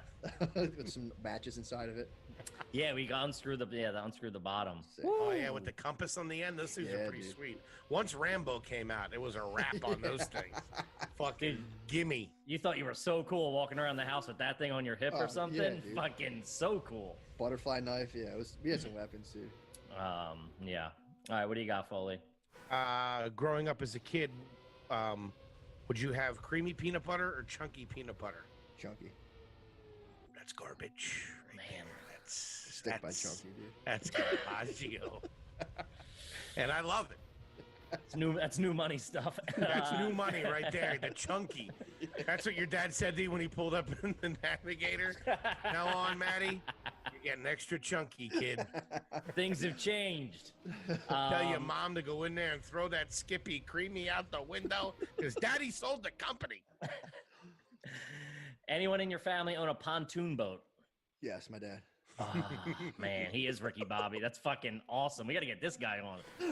Dude, pontoon boats are the trashiest of the boats, dude.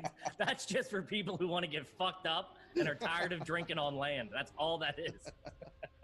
Let's do the follow-up. Does your family own any all-terrain vehicles? 4-wheelers, 3-wheelers? No, we had to get rid of them all because 2 of my cousins went to the hospital on the same day one time, so we had to get rid of all the ATVs and dirt bikes. Well, I think they got rid of them. We had ATVs and dirt bikes and go-karts. Did My you ever next have a question. trike? No, never had. No, I don't think we did. I rode one, but my dad said they're too dangerous. They flip over too Yeah, easily. those things. That was a big myth in the '90s. Those things would just fucking turn over. What happened to your cousins? Well, so we had one of the dirt bikes we had. My cousin tried to ramp like not a sand mound, but like there was a thing in the front yard you could definitely get air off of it.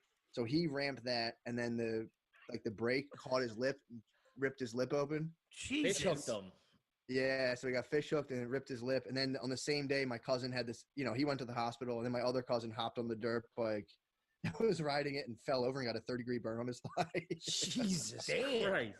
So after that, there was a discussion. It was like, all right, we got to they were my cousins all got hurt. And we were like, what the fuck? We didn't get hurt. Why do we have to get rid of the dirt bikes? My cousins are retarded, blah, blah, blah. So, So this is just a whole brood just running around in this fucking compound. it'd be like a go-kart going with 2 people in it. We had a 2-man go-kart, too. Like, I've fallen out of it multiple times. And 2-man go-kart. 2-man go-kart, a 4-wheeler, and like a moped and a dirt bike with buzzing around at all times. Man, that is garbage, new money shit right there. I fucking love it. Holy shit. Oh, That is man. fuck. Did you guys have like a robot that just served drinks or something like that? You seem like the Oh. kind of people who would like train your dog to get you a beer too. Like they can open up the fridge with the rope. And no matter how much money, bring you a Bud Heavy. no matter how much money you guys have, you still use the white foam coolers. All right, Holy so shit. one of the basics is so obviously I'm assuming you had a garage on your house. Yeah, Oh, we turned. yes. Yeah, we had a garage attached to the house. Turned that into a living room, and then built an exterior garage. Wow, That's that's three different bad answers right there that you just gave me in that one sentence. Anytime you turn an existing garage into a living room is fucking trash, dude. You got to take that little step down into it. It's always colder. And no matter how much padding you put on that floor, you can tell you're walking on a concrete slab. Forgot about that. Yeah, I'm like, yeah, I do step down out of the kitchen into the living room, then up back into the mudroom. I'm like, Oh, Yeah. that's too funny. Up and down. It's like a split level. And then so in the proper garage, the new one you built, which is a class move. That's a new money move, but class move. yeah. Did you have a refrigerator in there? Oh no, I think we have a. No, we didn't actually. We had a refrigerator in our basement. And Okay. we There have a you go. second floor. My dad used to make. That was another hobby. He used to make bullets on the second floor of the new garage. What? Make bullets? You can make bullets. Yeah, you buy Like the he's in gunpowder. Wanted or something. You can buy bullet parts and make bullets. So he used to make bullets up on the second part of the garage. This guy's Jesus. a fucking loose cannon. This guy's gonna end up on a list or something. Pontoon boats making his own bullets? What the fuck? Yeah, I love how he's got an armory on the second floor of the garage, but no one's allowed to ride a dirt bike. Yeah, like it could explode. He had gunpowder up there. Yeah, exactly. So you did have a second. You had a second fridge in the house. Yeah, yeah. What was in there? Beer? Just Beer. beer. Yeah. Just Exactly. beer left over from family parties. Yeah, clean living. That's The fucking- garage fridge is real big with us. Yeah. So yeah, I've seen a lot of garage. It was usually like it was like a fridge full of beers that have allegedly been counted, but you could take 6 and nobody would notice. Yeah, Like, just kind of spread them out a little bit so it still looks full. Yeah, when you guys were all coming of age, you guys must have been fucking out there boozing your heads off. yeah, I started drinking beer. Like I remember I would like a summer day of mine. This is I swear to God at like 10 years, 11 years old was I would pocket a silver bullet, meet my cousins in the woods, and we would all like 6 of us would share a silver bullet. Yeah. And then we would me and my cousin would just like roll up leaves and smoke them, like random leaves on the ground. We would just Dude, smoke we did that leaves. too. What? Yeah, smoking What? like Just smoke twigs and sugar? sticks. Yeah. Sugar packets. We'd roll up sugar packets and smoke them. I picture you guys What the the kind of people fuck? who would like shoot the top off your beer can and then drink it. Yeah, before we discovered you. Remember when Wawa used to leave the Black and Milds down? Like it wasn't like up behind the register. They were down to the right or left, yeah, regardless. they were just sitting down on a ground level stand. So after the twigs, smoking enough twigs, we're like, oh, we're just gonna steal Black and Milds. Then we would steal Black and Milds and smoke Black and Milds. So Jesus. Yeah, Black and Milds as a 14-year-old. That was fucking. You were the fucking boss of the neighborhood because Yeah. we found this lady at like the Quick Mart or whatever. It was called Krauser's. She would sell us cigars because we were 14. She thought that was the law. She's like, I can't sell you cigarettes, but I can sell you cigars. So we were just smoking Philly blunts and Black and Milds. Like, you know, we were like an old mob boss. yeah, we had a store at so I grew up near Boost Corners. It's a farmer's market.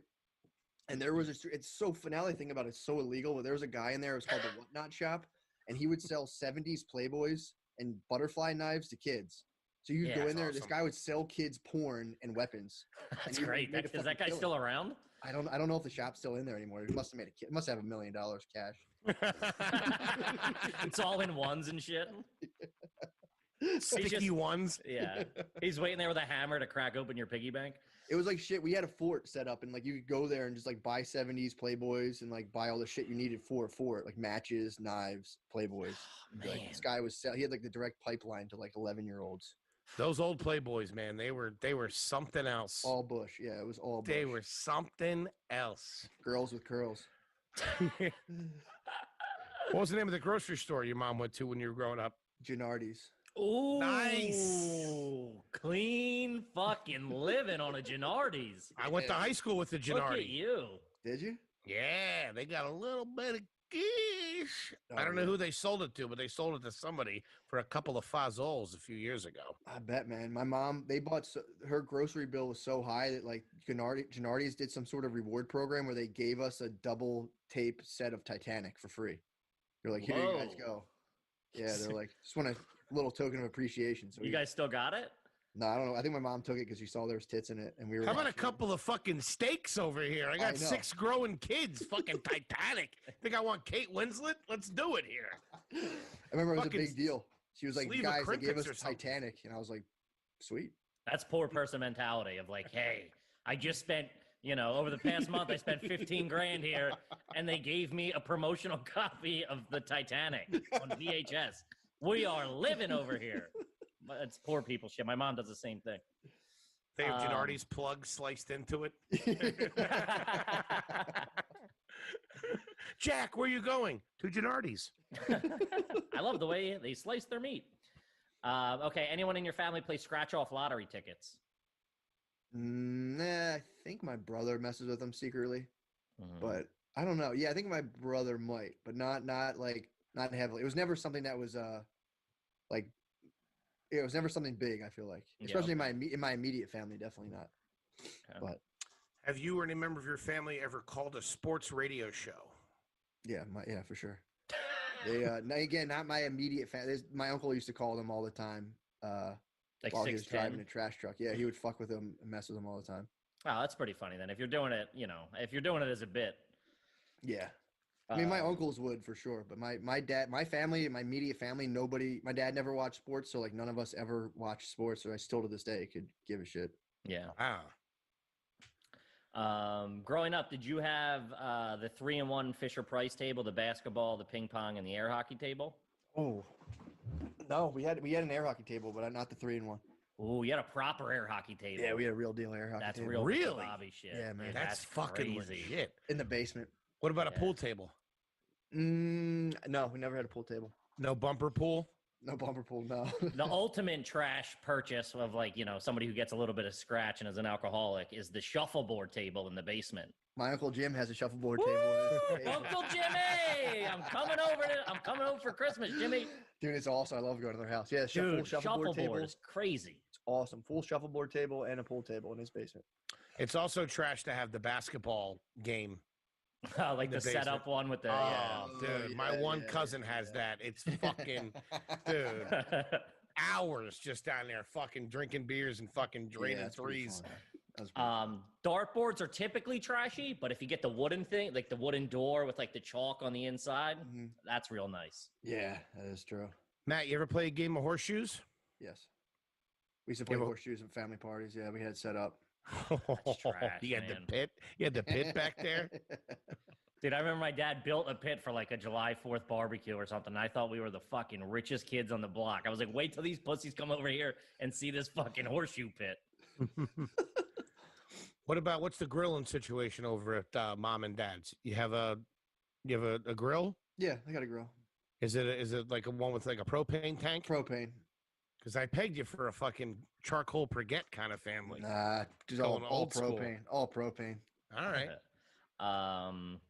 Growing up, did you ever have a Goodfellas poster in your room? No, Or I had Sopranos? No, I had Wu-Tang. I had a Wu-Tang Clan poster in my room. All right. Respectable. I want to talk about Christmas. Yeah. Would your mom decorate the lawn? No, it's funny actually. I would complain that we didn't do decorations, and she handed me a bow and a hammer, a bunch of bows and hammers, like nail these to the fence. And Not even inside. There was no Christmas she would put decoration? candles in the window. She would put the plug-in candles in the window. So we would A do the white plug-in light. candles, yeah, per window. And then I think we did lights once or twice, and then they just stopped. They're like, we're not doing this. So it would be like we had a couple elves on the stairs, and then a candle in every window. That's pretty classy. That's Did pretty. you do a nice. real tree or a fake tree? Real tree? Yeah. Colored lights or white lights? Colored and white, actually. Ooh. Like the traditional, like red, green, those Yeah. kind of colors? Like the Roy G. Biff full setup, yeah. Roji Biv, yeah. Yikes. Damn. Okay, would you do tinsel on the tree? No, no tinsel. Just Yeah. lights and balls. Okay. Does your family drink eggnog? No. Would you open Christmas presents on Christmas Eve or Christmas Day? One on Christmas Eve after we went to midnight mass. Oh, midnight mass. Good Catholic Nothing wrong boy. with it. There we Yeah. go. That's a classy answer right there. Sometime that midnight mass sucked because it would be like the vigil, and you'd be sitting there with like, if you go on for like 3 hours, it fucking sucked. You're Yeah, hot. Smells like fucking Old Spice in there. Just, like once you get to that certain point, you can't help but think about what am I getting tomorrow. Oh, for sure. And it's just like time is just like dragging so slow. I used to fucking hate that. Yeah, I used to be scared going to bed at night on Christmas Eve. I don't want some fucking fat guy rooting through my fucking house. Want another fat guy rooting through your house? What if he eats all the cookies? He's not gonna drink all the milk, is he? Oh, there you go. Growing up, milk with dinner. Oh yeah, for sure. Yeah. Spaghetti My and meatballs. man. Spaghetti and meatballs and milk. Oh yeah, That's so good. crazy. Cheeseburgers and milk. Oh, dude, that's fucking trash. You know what my favorite is? My favorite is pizza and milk. Oh. Drinking milk, Yeah. right? Do you still Any- do it, McCusker? Yeah, if I have like spaghetti, any kind of red sauce, it's like a cup of milk as the accompanied. Now it's awful. In a wine glass. Yeah. What does your wife say? She's just like whatever. She don't care. Oh, wow. That's crazy. All right, on that same note, growing up in the house, would your mom buy brisk iced tea? Was it like the juice boxes or like the pre-made mix? No, it'd be like the can of brisk.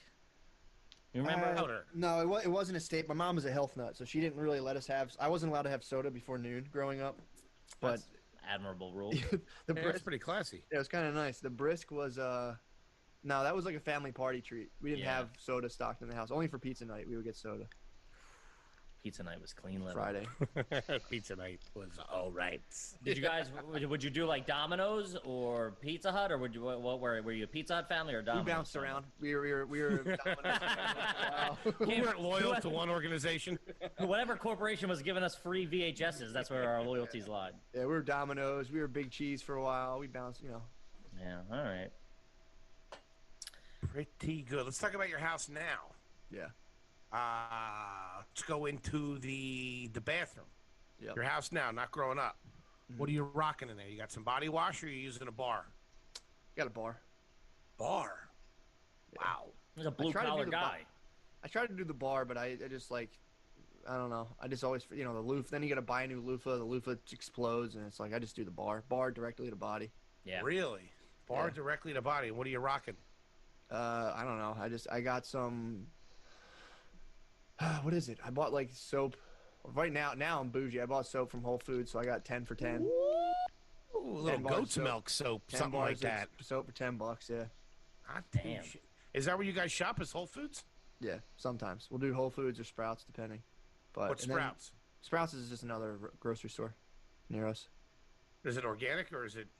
Nah, it's not as like crazy as Whole Foods, but it's definitely not. It's like a step up from Acme. It's better than Acme, and then in terms of organicness, less than Whole Foods, but still good. Comparable. Sounds fancy as shit. Yeah, Lot you're living the cheaper. life down there. I like oh yeah. this. Now I'm bad and bougie. What's your snack situation? My snack. What do I don't really. I have like I have a bunch of weird dietary. So from my mom was a health nut because my mom had a gluten allergy in the 70s when people Damn. were just like, that's not even a real thing. Nobody even believed. That's like they must Nobody have thought she was believed a witch or Oh, something. they'd make fun of her all the time for it. And then so I have my mom's system with food. I have like a bunch of weird food allergies. That's why I have to. I shop at like fancier grocery stores. But yeah, I eat pretty clean, man. I eat like, like I'll eat like brisket and I'm a meat and potatoes kind of dude. And then I force myself to eat vegetables. Okay. I don't really. If I eat snacks, I'll eat like tortilla chips and hummus. That's it. Did you get snacks growing up? Did your mom hook it up? Little Dunkaroos, little shark bites? So she was, fruit snacks were a battle. She didn't. My mom had like a weird thing against. And then it was like, so it was weird in terms of like salt levels. Like I would when I snack wise growing up, I would take, like the 24 pack of bagel bites. yeah. I'd open do up bagel bites. I think I could fit like 9 bagel bites, or I think it was actually like 12 on a plate, and I would microwave 12 bagel bites. While that was going, I would put SpaghettiOs, and I would dip bagel bites in SpaghettiOs and eat them. And my mom wouldn't blink an eye. But if I ate like, What? like that's bad for you. That might be the trashiest meal we've heard, and we had somebody that said they microwaved fucking burgers last week. Yeah, I said microwave bagel bites. You had to eat them real quick because by the end of it, they would turn to cement. Yeah. And you'd eat the last one. You'd be chewing on it, it'd be tough, dude. It'd be like the side of it, yeah. SpaghettiOs with meatballs, dude. Growing up, my snacks was fucked up, dude. I was eating real bad. Dude, I forgot about SpaghettiOs, man. We used to fucking have them all the time. So fucking good. They were so good. Yeah, the meatballs are good. How bad must that have been for us? Like, was that even meat? Yeah, I was some. I mean, also too, the sodium in those are like unbelievably through the roof.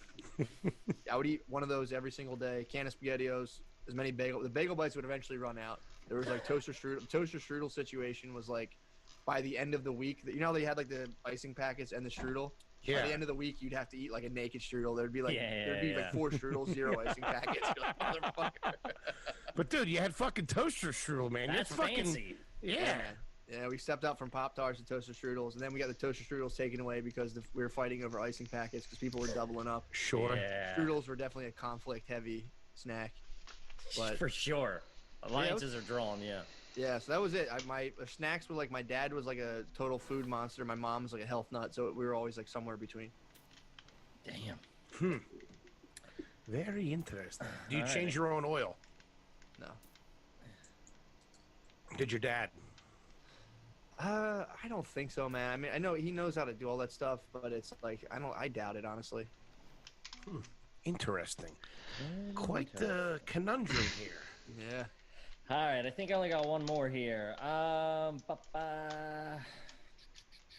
Let's see. That one's for sure. I mean, I was going to ask you if you ever been in the back of a pickup truck, but you know,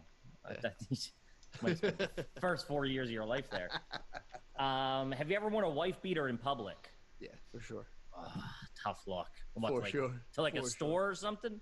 Yeah, I mean, I've worn them, especially when I was younger, like to the boardwalk. Obviously, you're in a wife beater, no doubt. Oh, but yeah, of course. that was like all day long. But, Trash. but yeah, I've definitely worn wife beaters in public. Get the boards and a beater. Fucking clean. A pair of board shorts. Yeah, dude, grab an Arizona tall boy and just post up. Try to get numbers, dude. Try to Yell get necklace. numbers. Yeah. Nice zony. Maybe a necklace with a shark tooth on it if you got a couple of bucks on you.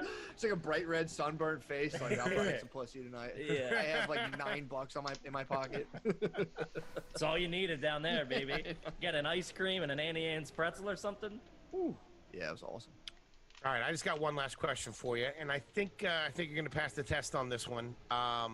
Growing up, your ketchup was kept in the fridge or in the cabinet? Dude, I don't know because I never used ketchup. I'm all barbecue sauce. For anything on ketchup, I just use barbecue sauce. But my wife keeps it in the cabinet, and I think we kept it in the fridge. I don't know, honestly. I have no idea. Your wife keeps the ketchup in the cabinet. Yeah. Ooh, you gotta rethink this marriage. I don't know. Is it serious? How's it going on here? Yeah, she keeps it in the cab. For All sure. right, here's the Damn. final question. Wait, What hold on. about- Put a pin in that. Where do you keep the barbecue sauce? Fridge. Okay. There you Yeah, go. barbecue Yeah, there sauce you go. gotta go in the Just making sure I'm not dealing with an animal over here. think you fucking know a guy over here. You know Jesus what I mean? Christ, I know this guy 10 fucking years. He's keeping his ketchup in a cabinet. And my last question is the syrup. Where would you keep the syrup? In the cabinet or in the Cabs. fridge? Cabs. But my mom would eat my mom gets like the maple. She would get pure maple syrup. Ooh. Keep it in the This cabs. fucking all class. Yeah, That's the dude. final verdict right there. Matt McCusker. What are you talking about? He just answered every question as trash as possible for the last 55 minutes. He keeps his syrup in the right place, and all of a sudden he's classy? But this is new money. This to me, he's like a Kennedy. You know what I mean? That's what everybody in my neighborhood strives to be. No, he's Did you hear the fucking McCuskers sold the trash business? They're doing very well. They No, but scammed some land off a couple guys out in Garnet Valley that were cooking meth. They're gonna build a compound out there. The kids are going out there too. Well, They're syrup. all Once I animals. open syrup, I'll put it in the fridge just for a good measure. Yeah, So you it's gotta like, you gotta play goes it back safe and a little forth. bit. But I don't mind if the syrup is out of the fridge. To me, it doesn't matter. All right, one more while we're on this. Oh, These are all yeah. very recurring. Butter. Did you keep it in the fridge or like on the counter growing up? It was out all day, but it was not out as long as my Aunt Marcia's butter and milk would sit out all day. Like my cousins Wait, next what? door, their milk would, you would get a Milk? sip of milk over there, and it was always like room temperature. Wait, hang on a second. There's something wrong with my earphones. What'd you say? Warm milk. What So the they would fuck? set out What? because they had 10 kids. So like the cereal setup was like you would use it and the milk would be in and out of the fridge. So like someone would pour themselves a bowl of cereal and just leave that milk out. Our butter sat out all day long. It was by dinner time you could just pop that Yeah. stuff off. That's great. That's awesome. Kevin thinks that's trash. I think that's Trash. fantastic. That's how you do it. Yeah. But their milk sat out pretty much all day long. It was weird because it went so quick. It was probably a gallon a day. So if you got milk in the afternoon, it was ready to go. Damn, room that's temp fucking milk disgusting. is another myself- level of garbage. Oh, dude, it was wicked. I would pour myself like a glass of milk over there and like choking it. Like, what the fuck is this? I'm like, I think I hear my mom, and then just like fucking mosey out of there. Fire the glass right in the sink. Yo, Aunt, get your shit together. It was like cat milk. It was like a warm bowl of milk. Dude, I can't do that, man. My milk's got to be ice cold and whole. That's the way Uncle It's Hank got to be does it. screaming cold. Wow. Man, your cousin's definitely garbage. Yeah. He's definitely garbage. What are you talking about? This kid's fucking trash. He's got a globe behind him. What are you talking about? He's got a master's degree. Come on. Do you have a master's degree? Yeah, I got a master's degree in social work. They almost kicked me out. Damn. Almost Look got at kicked that. out because of all the nonsense with the podcast, but stayed in. Really? Yeah, they tried. The students tried to assemble and kick me out, but some Wait. of them did. Holy shit. Last year you were going for your master's, Social work doesn't really count. It's but anyone. when everything went down, they tried to kick you out of school. Yeah, well, it's just the students. That's just how they are, man. They try to like rally together and be like, "We need him out of here." But I also would argue with everybody the whole time during class because it was just bullshit. So I'd be like, "Nah, fuck that." And then so they didn't like me anyway. And then once they found they found some dirt on me, they were like, "He's out." But I was just like, "All right, kick me." I was like hoping they would kick me out. I'm like, "I'm gonna fucking turn this in. I'll just this will be a good thing for my podcast." And Yeah, it's great like, content. Yeah, You yeah. also can't kick me out. So I sat there with the president and was like, nice lady too. But I was like, yeah, you guys really can't kick me out. It'll be a bad look. Do you mind saying what school or no? Bryn Mawr. Yeah, that's fine. Oh, wow. Yeah, oh yeah, that I was was. going to say it out. had to be a tight Yeah. crew. But yeah. Did you say it to the lady that as scary as that? Like, kick me out, but it's gonna be a bad look for you.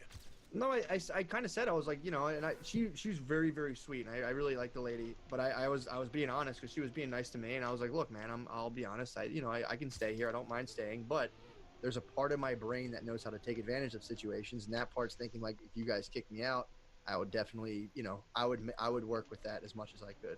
Sure. Yeah. I like how he's tiptoeing around the words there.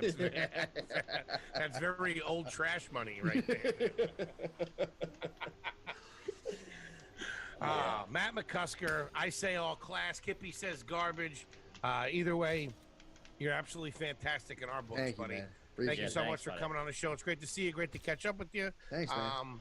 Other than Matt and Shane's secret podcast that everybody loves, is there anything you want the folks out there to know? Yeah, I'm doing it. So after I got my master's degree, I'm launching a project. It's a auxiliary podcast, but it's psychoeducational called Psych Null. So Okay. I'm trying to build peer-to-peer networks for people who can't afford therapy or just obviously don't want to pay a fucking $100 an hour. Mhm. So I'm going to try to guide the content through a podcast and set up 4-man groups where people can take, like, you can go on the website's being built, but it's like anxiety, depression, whatever. You can click whatever one you want, and then you'll be launched into a 4-man group where you can have like 4 people to check in and have something. It's it's not as good, I guess, as traditional therapy, but it's better and it's free. It's at least something. That's fucking awesome, man. Yeah, that's my goal. Congratulations. That's my project. Holy shit, that's fucking Yep. great. Yep. So that's what I'm using my degree for. I love it. Kippy, what do you got? Just, thanks again, Matt. You were, after fucking Shane's episode, everybody flooded in and was like, you got to get fucking McCusker on. So we appreciate you doing it. Yeah, man. Yeah, just make sure, if you haven't already, please rate, review, subscribe on iTunes, and also full video available on YouTube. You can subscribe there, and the fucking Patreon just started cooking. Let's go, pussies. Yes, sir. Guys, thank you so much for everything. H. Foley on Ice on Twitter, at Foleygrams on Instagram. Thank you so much for supporting the podcast. We appreciate you. Matt McCusker, love you, buddy. Love you Yeah, guys, man. Appreciate it, buddy. We'll Thank see you you, guys. pal. Later, man. bro. For this, why? What He is? wore a suit last. What is I this? wore a What's suit the last attire? This is where Judgment started. Was in the Far East. Oh, But what okay. does the hat have to do with anything? It's the closest I could come to tying the outfit together. Okay, we'll go back to the drawing I board. did not have a Chinese hat. So I got this hat from Guatemala, and I brought it, and I tried to make it work. the Far and East. Yeah. I'm now realizing it didn't work. I didn't look at it in It was America. from the east side of Guatemala. There it It's is. from the southeast of Guatemala. That is true. That is true. Okay. It's so funny. We were like, what are we going to do with Ari today? And I was like, we'll just hang. And then sure as shit, fucking curveball Shafir comes Have in. you ever drinking a fireball? Yes. Yes. I mean, Ari, There you go. you are nuts if you think I'm drinking anything that came out of your Oh, bag yeah. specifically. Normally I would. It's sealed. I don't. Yeah. Who knows what you're up to? Yeah. You probably got a sealing machine in that Yeah. apartment of yours.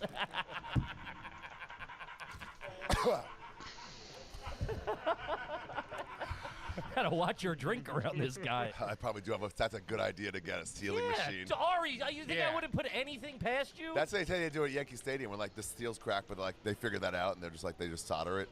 You know that idea? They Who just does that? refill waters and just solder it shut. Oh, when they bring in booze. Yeah, they just get the Asians. They're like, we'll give you 5 cents each or 7 cents each for those bottles instead of Because 5. you got the little solder on it. Yeah, Huh. fill them up. Strong. Man, he broke out 4 fucking. Woodford Reserve Okay. Where did you get those? closet. Okay. I had them left over from a Halloween where we were all went as Batman, and Batman had a working tool Oh, the belt, belt, utility that belt. fit in perfectly airplane. That's a level. lot of fun. Should have worn that We got costume. turned up. Dude, we had like 15 Batman. I saw it was Me, like you. Sal, Oh, yeah, Sal, that's right. Yeah. DeRosa. Mm-hmm. It was great. Only problem with the Batman suit. Can't Peeing? pee. No pee hole. Yeah, no pee. Is it? hole. It was a onesie suit. It was a onesie suit, but how does Batman pee?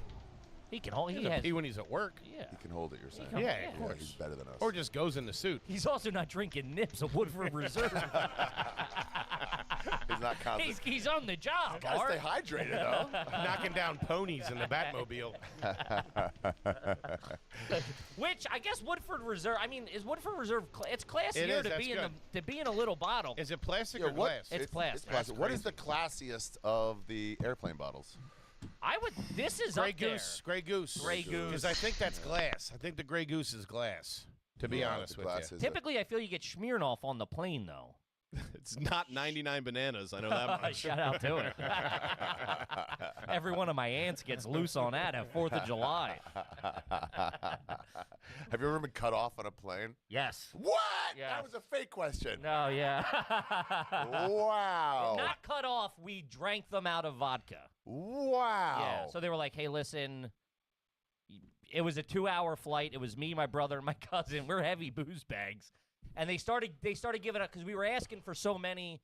I forget what we were drinking, vodka tonics maybe or screwdrivers, and we were asking for so many that they were giving three of these at a time to each of us. So they were doing 9 a clip.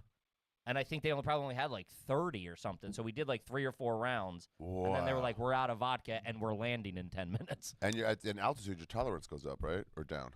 I don't know. Mine's pretty I static. feel like my tolerance goes up there. Up on I the can just altitude. keep drinking. It's nice. You don't stand. You don't You're walk. not standing. No, yeah. There's no different, like, there's not in and out. You're not smoking a cig. There's no, You're like, not sick a cig. That sends you over the top. Sure. yeah. Stepping outside and be like, oh, I am fucked up. The change of environment really, You're not really hitting on a clicks in. chick and have them like look at you weird and like, oh, shit. No, that's happening. On a plane? No, I'm kidding. I got put on the bench before we took off because I asked for a second Bloody Mary. Before we took off, Yeah. he asked for a second double. He's a big Bloody Mary guy on a plane. It's well documented. He's the one time we flew to Orlando, we did like 20 or like 18 Bloody Marys Really? between the airport bar and the plane. Wow. I saw you guys at the airport one time. You were about to go open for Bert. Yeah, You you were did. just And now you're so big, Bert opens for you. Love you, Bert. Going on the cruise, everybody. We were at the we were having breakfast at the Palm, and you walked by with a stolen bag of almonds. Oh, that's true. I do steal. He also, I forget this. Oh, yeah. All uppity sits down. He's like, airport breakfast. Oh, new money. Like I'm sitting there in a Rolls Royce or something. He was dressed exactly like You this. went to too. the restaurant at the airport. Usually Yeah. you Where just do get you a go? sandwich to go. You Oh, can't sit steal down from the at breakfast, restaurant. a cup of coffee. Get your head on straight. Yeah, you're there. We have the time. I want to relax. I never have the time. I don't get there in time. Really? Yeah, you guys we're are- there like an hour early. Wow. We have to check luggage. There's 5 of us that travel. We have to check luggage. Oh, yeah, Tobes was there also. Yeah, Toby, Tommy, new guy Luke flies with us now. So there's 5 of us. We have to give time in case everybody gets there. We have to check all the gear. Gotta feed all the merch. boys. Have Gotta some feed fun. the boys. Yeah. Yeah, you dick around too. Sure. I think I was Play a little grab ass. get cut off at the airport. Have you ever masturbated on a plane? I have. Really? Yes. I had a buddy in jail. Shout out to you. And he would do No this name. thing of they would be in the cell and they would do like the last call. They'd be like, "All right, like final inspection or whatever." Yeah. And then like walk the plank or the yard. No, the What, tower. the plank? The cells. The cells, like the hallway where all the cells are. You know what I mean? What are we talking about? The Oh, guard- right, jail. The right. guard- what are Jail. we talking about? I thought we were talking about planes again. Yeah. The guard would walk down and do like one last visual inspection, and the game in jail was to try to masturbate before the guard got to your cell. Because he'd stop you? I don't know, or Or that just- was just like you had nothing else to do, so you were like, "This is a time thing, Fun game. fun game," and like it'd be like, "Hey, I'm in cell 9. I was able to get it done, or whatever."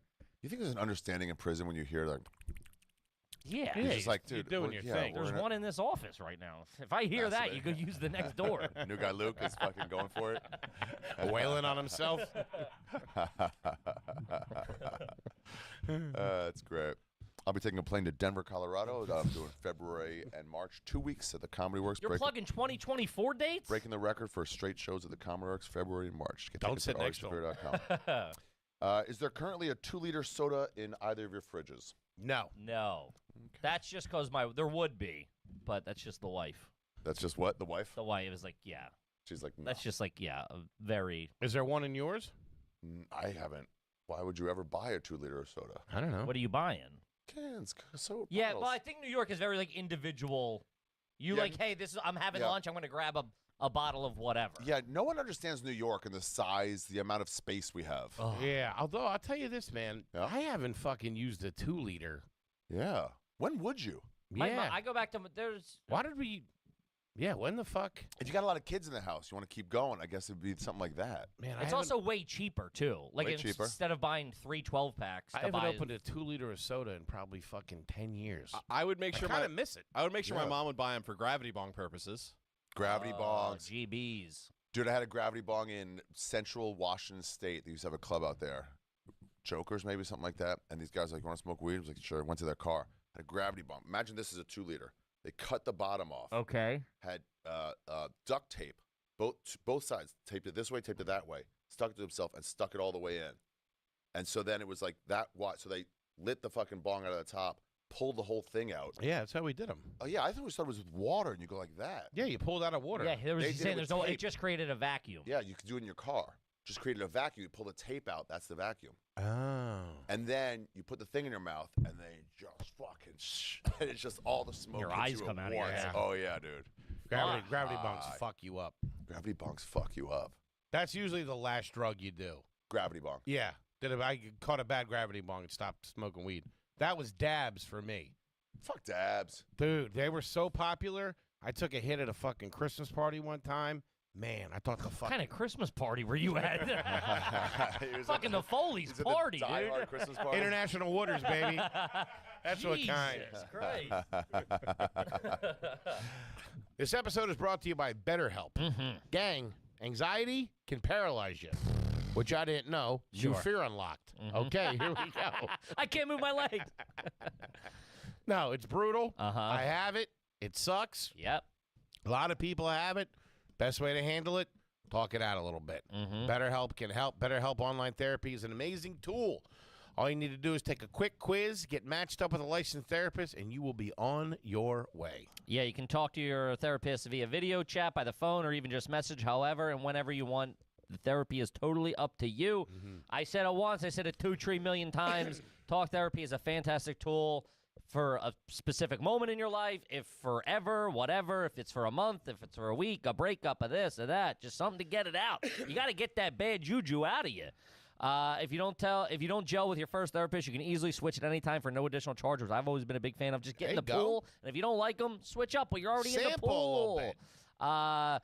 Get a break from your thoughts with BetterHelp. Visit BetterHelp.com/garbage today to get 10% off your first month. That's BetterHelp, HELP.com/garbage. BetterHelp.com/garbage. Do it, gang. Kid, let's talk about that Manscaped, baby. Shout out to the Manskizzape. Big fan. They don't only take care of the balls, they take care of the face, too, because they got a new product over there. They're always innovating. They keep moving. They got the handyman gang. If you're going for the clean-shaven look but hate the mess and the hassle of a wet shave, Manscaped has something for you. It's the handyman, baby. Manscaped's new electronic shaver lets you shave up to 3 days of growth. No water, no shaving cream required. Nope. And if you're short on time, the 5-minute quick charge feature is a lifesaver, and the rechargeable battery lasts 60 minutes of runtime. Equipment with Manscaped skin-safe technology to help reduce nicks and cuts. Listen, it's for your face if you want a clean shave. I say try your balls, too. You want a clean shave down there? Do the butthole, too. Just fucking whatever you prefer. Feels good. Be careful when you're doing it, just saying. Sometimes you need a bald eagle from time to time if you're swinging. Get somebody on lookout. If you're on the go guy, never leave the handyman at home. Perfect for travel. It's both compact and airplane friendly. There you go. Shave on a plane. Sure. Be a dirtbag. Have you? Well, no. Get 20% off and free shipping with code GARBAGE at manscaped.com. That's 20% off and free shipping at manscaped.com. Code GARBAGE. Do it, gang. Hit the refresh button with the handyman. Back to the show. Yeah. Yeah, it is the most. I took one with Big J and Christine once. They were saying how I was living in LA. They're saying New York weed was just as good as LA weed. That's just wrong. Sure. And I was like, I'll give you a mid-high level weed, not even the highest level. Super Blue Dream, it was called. We smoked out of a gravity bong that Skunk Magazine gave us, and we were all just shivering. Yeah, it'll turn the lights off. Yeah. Yeah. Not a good feeling. Not a good feeling, but you really get your money's worth on the weed. It's Sure. like all of it. There's no everything waste. burns, yeah. Oh, yeah, it pulls right through. Yeah. Were you a big bong guy? Were you you got into like the 3-footers and the 2-footers? College. That's a college thing. Yeah. But I think, tell me if I'm wrong, I think it's now classy again to bring it back as an adult. You get a nice bong. You Like a clean nice it out. glass piece. But it's got to be clean. You got to clean it, and obviously. it can't be too big. Like my buddies were doing, there's that famous one out of Aurora or something? Aurora? You stand over there and light it. And it was like a 4-footer, and it was like $5,000 or something insane. I'm saying if you're entertaining your wife's a 1-foot bong, a 1-foot glass bong, clean on the something like this. table. 2 feet. A bag of weed. I'll give you 2 feet. Really light it up. Clean it every time. It's got to be clean. It's classy again. Yeah, we had a 12-foot one in 12 college. foot. Someone else has to light it. Second, we from one floor to the other at the fraternity house. Someone else would light it out their window. Light it downstairs, and you'd be at the Wow. top of the steps, pulling it. It's a good time. Were you a beer bong guy? No, I just did one at the Cowboy Giant game. Love a beer bong. We passed with funnels. We passed some guys, and they're like, "Oh, Shafir," and they were doing funnels, and I was like, I saw Renaissance University. I'm like, "I'll be right back, you guys." I gotta go see a man about a tie. I gotta go hang out with these teenagers. Yeah, they had Natty Bose, Maryland's finest. Shout out to it. Frank the Tank over here. I'll see you in 5. I got to protect my rep. Yeah, it goes down so fast. Renaissance's like, "Let me film." I'm like, "No, dude, this ain't about that." This is for the love of the game, baby. Yeah, exactly. It was great though. That goes down so fast. It's so good. They're so if you get it at the right temp.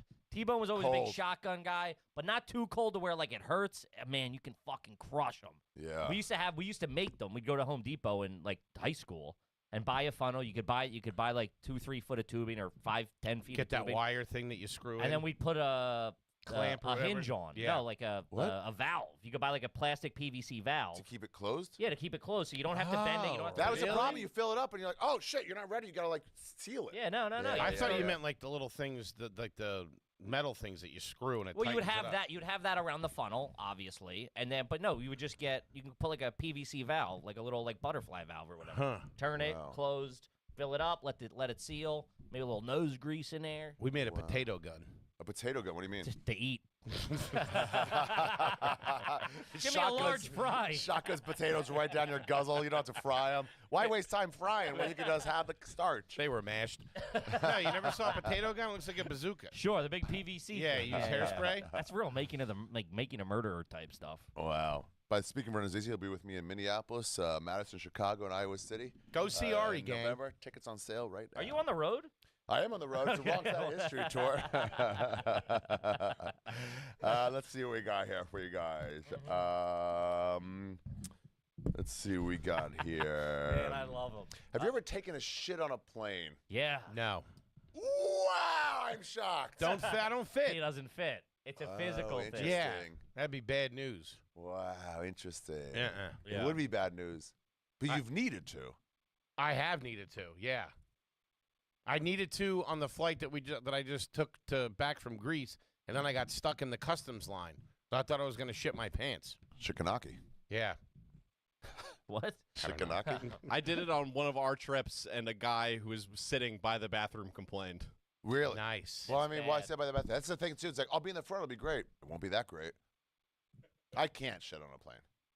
I've done it. I've only done it flying to Europe when it's like you have to. It's not like I'm going to fucking Buffalo. I can hold it for another 18 minutes. Was it diarrhea? Or It wasn't great.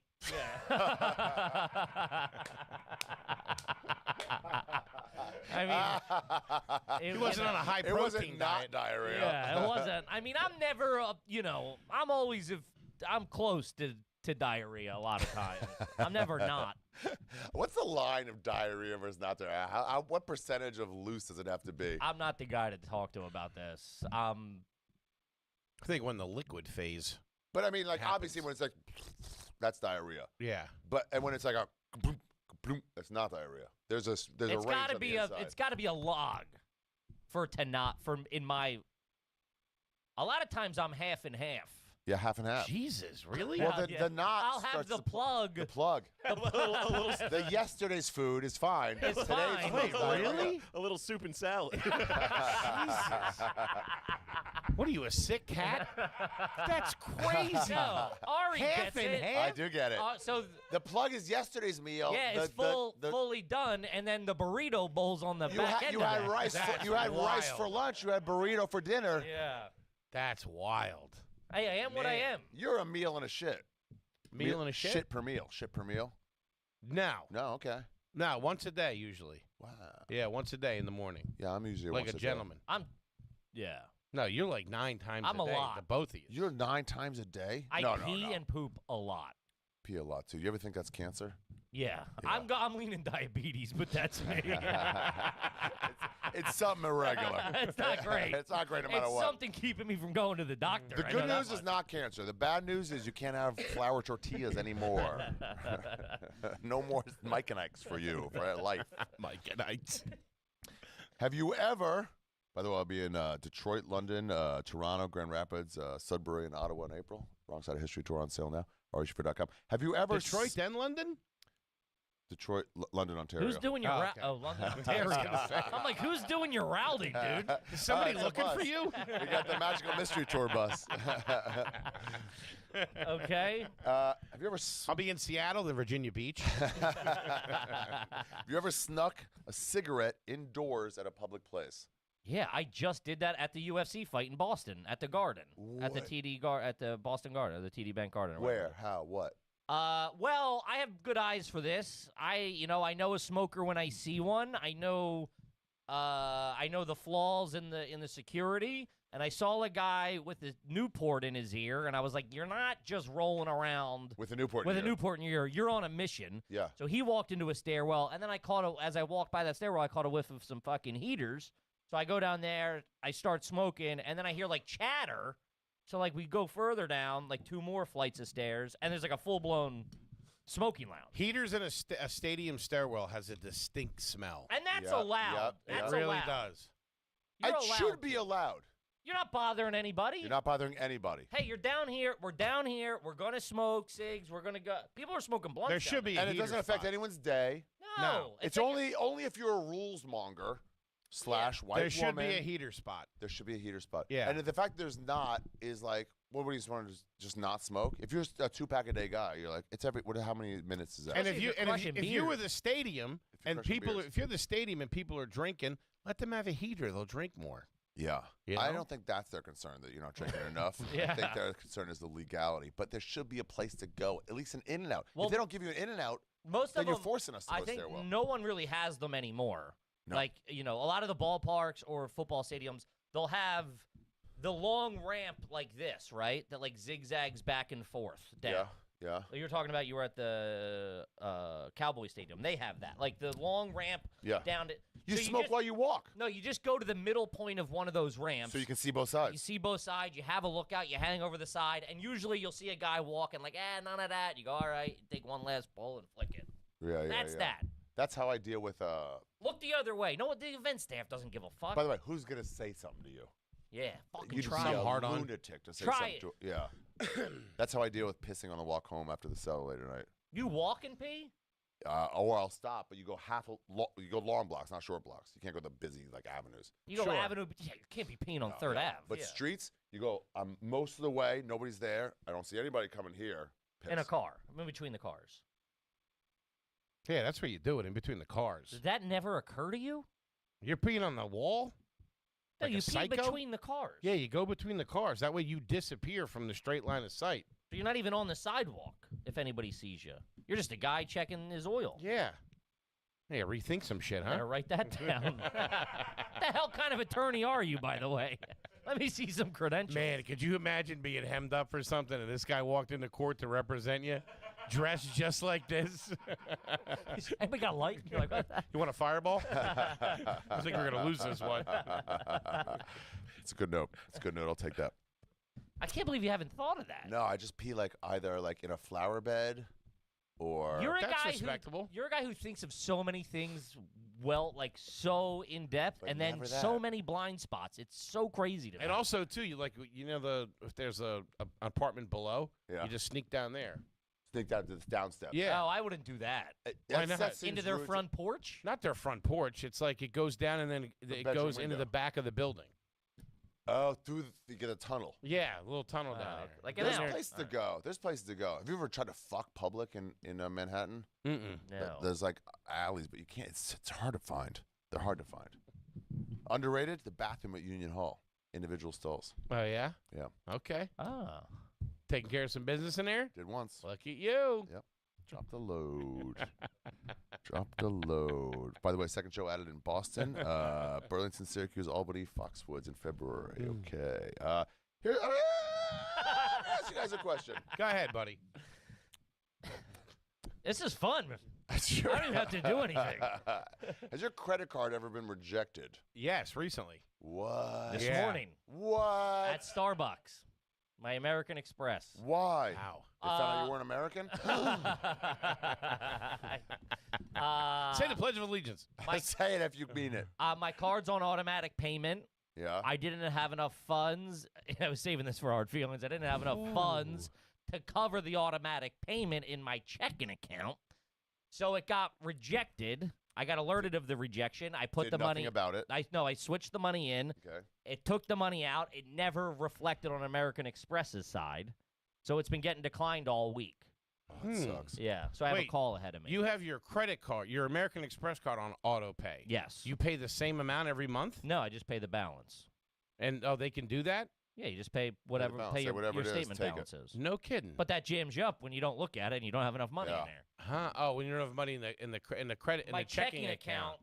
didn't have enough money. So this morning it got denied, and you have to do the because then it didn't And then you got automatically. to make an excuse to like, I don't know what's happening, even though you did know. I did know. I went new card. It's a new card. New card. Were you getting food too? That'd be embarrassing. I was. Couple egg bites. No, I wish it was. It's getting cold, bro. Come on. let me just have I'll it. just take the coffee. But the worst part was it didn't automatically. You can put the cake pops back. Try running it again. It didn't automatically let me use a new card. It had to he had to clear it out on his end, and he had his back turned making my coffee. So then he turned around and be like, "Here you go." I was like, "Nah, you gotta fucking reboot that. You gotta rerun that sale." Ah, what a gentleman. Wow. Did you think run at that point? No. No, it was like $8. Yeah. I got $8. Yeah. Yeah, you could Do take you? cash. I did. I did. I don't, but I did. Glad you're running this operation. What about Hey, you? keeping you fat, all right? Yeah, for a hotel, my debit card Did shot not down. work. No. But it was they said it was a fraud thing. But they never alerted me. You But don't I still look like an asshole. You do look like an asshole. Oh, There's yeah. no way you They won't did it- look they like ran a it fucking twice and it chump didn't. when they're like, sorry. If you're with a chick, if you're with a friend, you can't just be like, it's the I don't know, it's the credit card. But fucking up. But it's I was We've thinking of this. we've figured this out. When it's people who have money, Yeah. like who really have money, they don't worry. They don't bat an eye at it. They say, "Oh, here's another one," or "Oh, that's weird." They don't give take. you that. They don't take. They don't feel obligated to give an excuse. Yeah, what we do. They just go, "Oh, my banker fucked up. Right. Here's another card with $1 million." Right. Like, I'm sure you we gave go, the Starbucks. I have money. That's like your first reaction. Yeah. The rich go blame the Jews. The poor go, "Oh, I'm somebody." Yeah. Yeah. I just put $10,000 on that account. Yeah. You know what I mean? I'm a goddamn millionaire. I can't be right. Yeah. Follow-up question: do you have a backup credit card just in case this shit happens? Yeah, I mean, I used my debit card today. Debit, Yeah. Don't use debit. Use all credit. All credit cards. Why? As much as I can. Because it's. I saw an Instagram video where it's. Yeah, it's also not. It's their money. They'll put every banking institution above like $50 will refund the money. Okay. Yeah, they will. It is fun when they just throw it right back. Do you ever get tempted when they're like, "Hey, you've been frauded. You've been frauded, right?" Where they're like, Sure. Okay. I just got it. Yeah. And then they go, "Hey, which What of was these? the last charge? Which of these? Do you ever get tempted to go? Let me give one more." No, that wasn't This mine. one wasn't me either. Yeah. Nah, they'll catch you for that shit, won't they? Nope.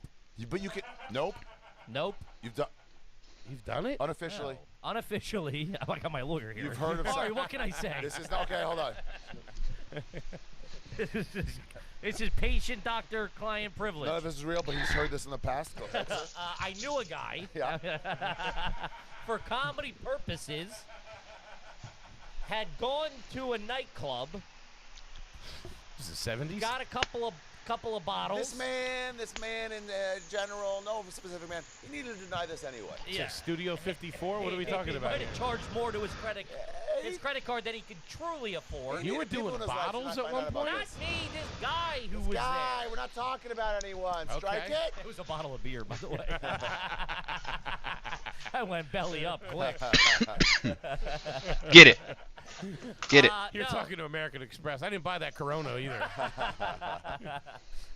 And then they were like, the person lost their card later that night or the next day, and was like, he she or they called to replace it, and they were like, well, what was the last charge? And the guy lost it at like noon yesterday. 3 months ago. that was me at Sabaros. I love when they hit you with like, do you know what this? I'm like, I don't know what the fuck that is. That's just had to do it. It's a company's parent company. I just had to do it the other day. They're like, what was the last charge? And I'm like, I don't think about this. The deli for $8? I don't know. I don't know the name of the deli. And how late was it at night? I'm like, shut up, dude. Shut the fuck How up. are their sandwiches over there? Yeah, by the way, I'll be in San Francisco, the Palace of Fine Arts in January. Planning museum? So I did Vertigo. Has your family ever given or received as a gift a fruitcake? No. 100%. I'm sure. I'm sure. I don't know why. I always wanted to try one. I've never had one. I don't get it. It looks good. It's terrible. I don't get it. It's terrible. How can it be terrible? It's garbage. Get it. It's garbage. Get your toy. Candied fruit. It's garbage meat of the cake, and then just a couple treats in there. Huh. The fruit is all you want to eat. If you can pick all those out, Why don't they just make a better base of the cake? they should. Get it. Ask Veneros why they don't make the fucking driest cookie What in America. were you doing with the fruitcake? I was That's at a my- Christmas thing. I was at my Goy's friend's house robbing the place. Told me to take They out- were all take at out church. Trash. Yeah, they were all at church, and I was picking out fruit. Here's a question for you guys. Get it. Do you have one question on every page? I know. He jumps around. I can't understand it.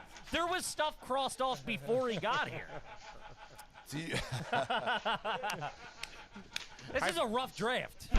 I feel like you beta tested this at a couple guys in Washington Square Park or something like that. You're just talking to a homeless guy. Okay, let's talk about DoorDash. Shout out to DoorDash, my former employer. Gang, it's the fall. Things are getting hectic. You got the kids in school. Sometimes it's a pain in the ass to get over to the grocery store. With DoorDash, you can have groceries delivered right to your door, anything you want. Easy peasy, and you skip the temper tantrums. Like I got to deal when I take this one to ShopRite.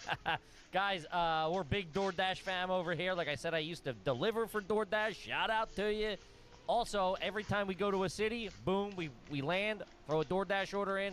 They ship everything right to the house. We meet it there, and look at us. We're making eggies. We're making bacon. It's a good time. You've trusted DoorDash to bring you nachos when you were drunk at 2 a.m. Now they're happy to help to stock the pantry like a true friend. They've seen you through good times in bed. Yes, they have. So sit back, relax, and let DoorDash bring you that head of lettuce you need for dinner. Here's the turkey, gang. Get 50% off your first DoorDash order up to a $20 value when you use the code GARBAGE at AYG at checkout. I know what I'm doing this weekend. Limited.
Yo, what's going on, Sexy Samurai Squad? Today, we're playing some Mercury. And, oh, Mordred. I was literally just talking about before the video started that I really like playing Mordred. I think he's my number one most... I think he's like my favorite character to play for fun.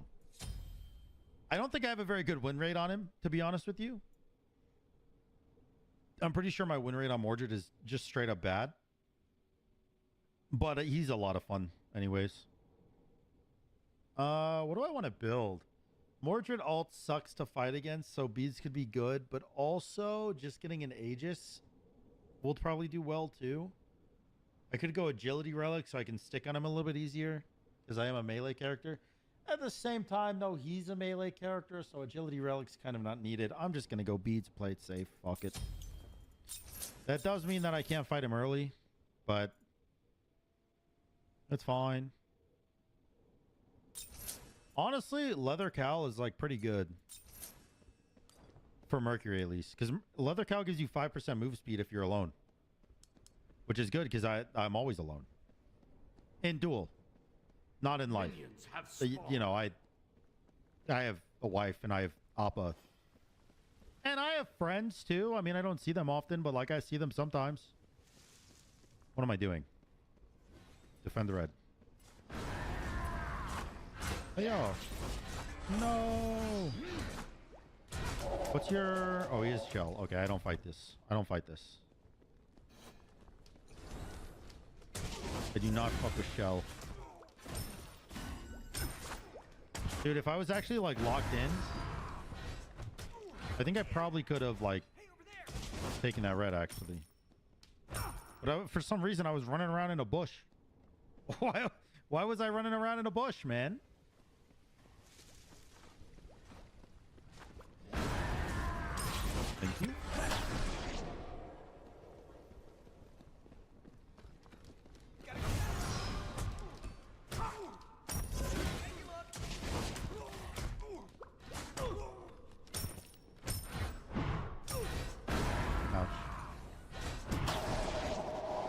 What the fuck? What on earth just happened? I got stuck in place and then hit the wall, dude. Help! Help! The demons. Oh! Ow, ow, ow, ow, ow. Oh no, don't ult. I actually died to his ult here. I have to back. Even with beads, I die to it. Pretty sure that shit just smacks me for like 800 and I die. He got it. I heard the sound effect of the buff dropping.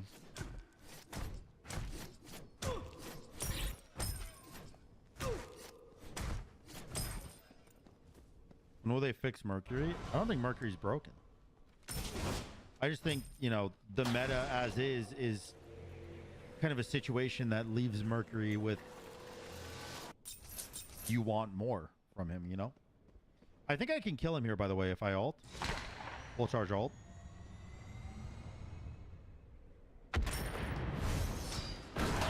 I will need a crit or two. Nice. I got one crit. One crit is good enough. Oh, he already did purple. I guess I could just clear the timer on it. Oop.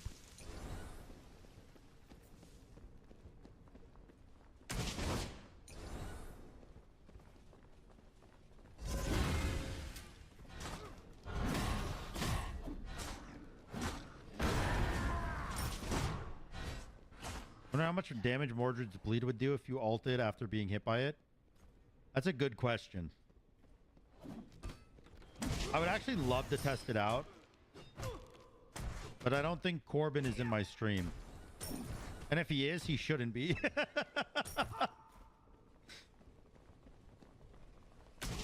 Oh, nice crit there. I think I can kill you again.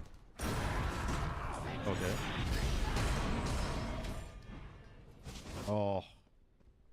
I missed everything. Tragic.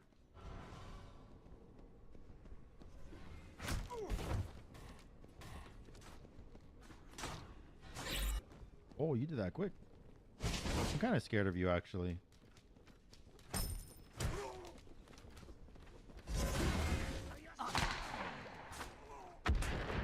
Oh, Lord! How did that not hit him, dude? I ended up behind him. I was behind him and it didn't hit him. Oh, man. Hi, Rez.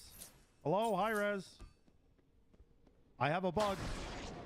I have a bug to report, hi, Rez.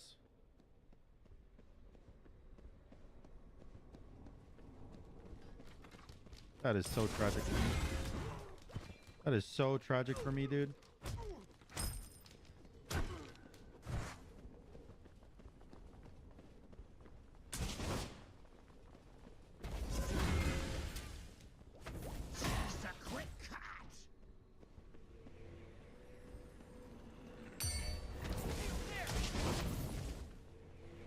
I don't know why I did that. I can't kill him. I just wanted to be annoying. I just wanted to be annoying. Anyways, Crypt Mercury early game is not really going to do anything. We all know this. You're building crit, you got to wait for the late game. You're not winning any tempo awards.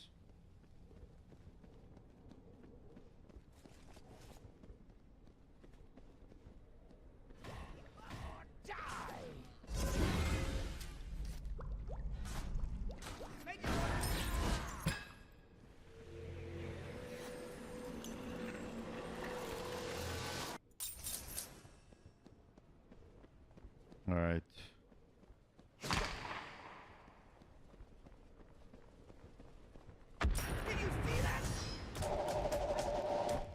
Please crit. Please crit. No crits. 5 autos, no crits. 30% crit chance. That is just unlucky. That is just unlucky.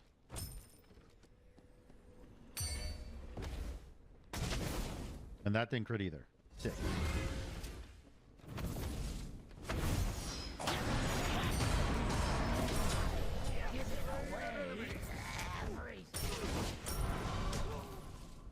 All right.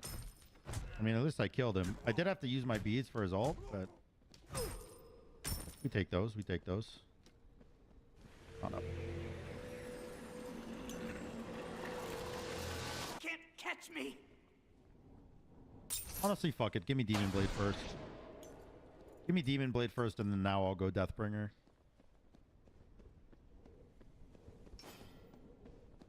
Yeah, Bakasura and Smite 2 is going to be fun for sure. I was using my build. The Devo's Barbed Carver. Oh. Okay, I'm missing everything. I missed everything.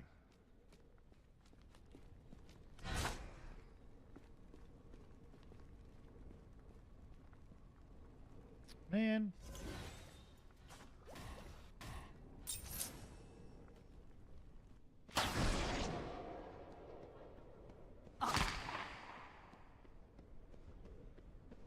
Ah.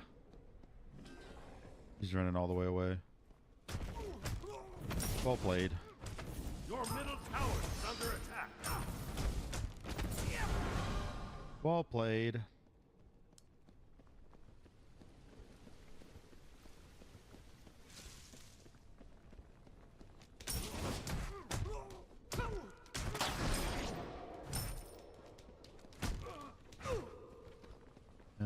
Purple buff is spawning.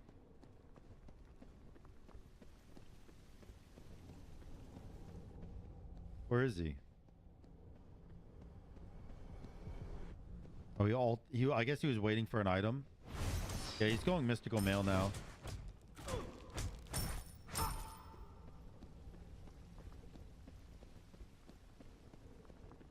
He's literally going the build that I made the video about. Why does this always happen? Every single game I play, I'm fighting someone that is using the build that I made.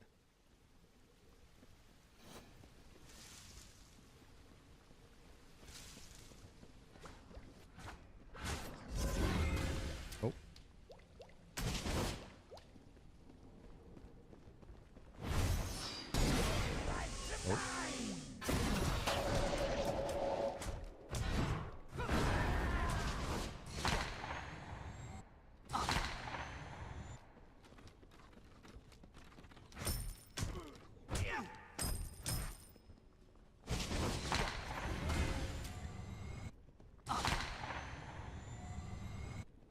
Nice. All right. That was pretty successful. I didn't have to all-in fight him in order to get my blue buff, which is just straight up a benefit for me.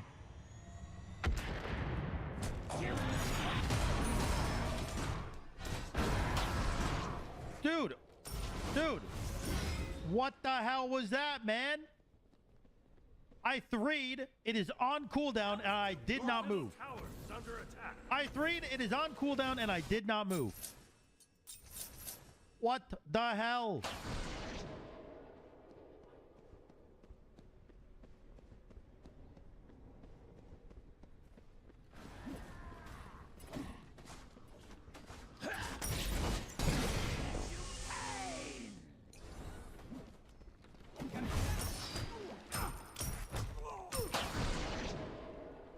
This stinks, man. I keep getting owned with my 3. I know it's because of the interaction between like trying to root the Mordred while he's using his dash. Right? I know that's the interaction that's fucking me, but it shouldn't be fucking me so consistently, I feel like.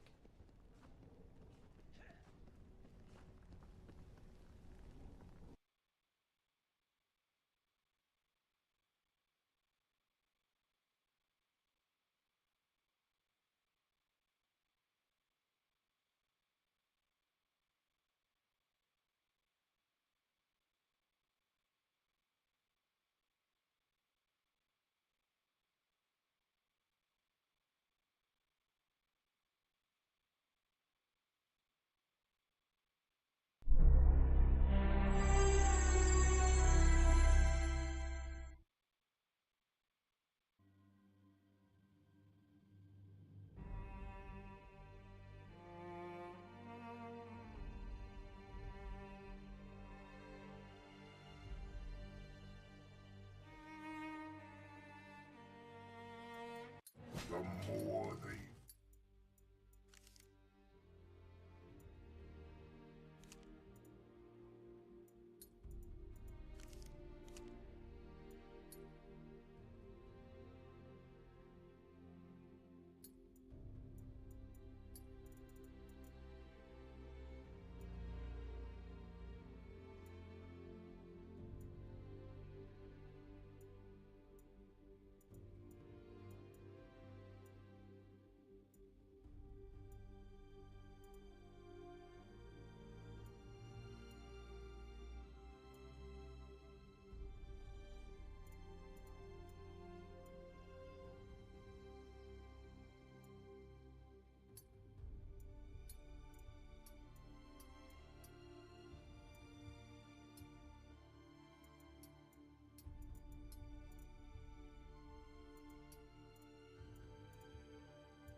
select your god.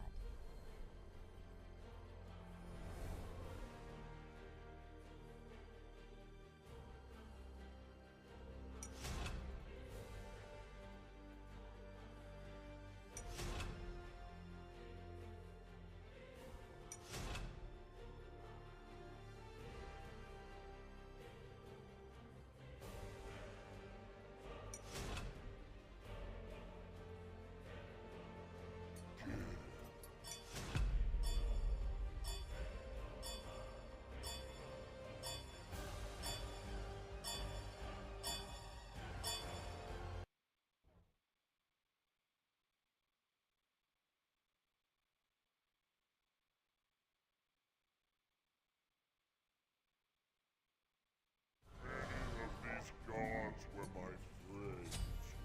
We shall treat them with honor.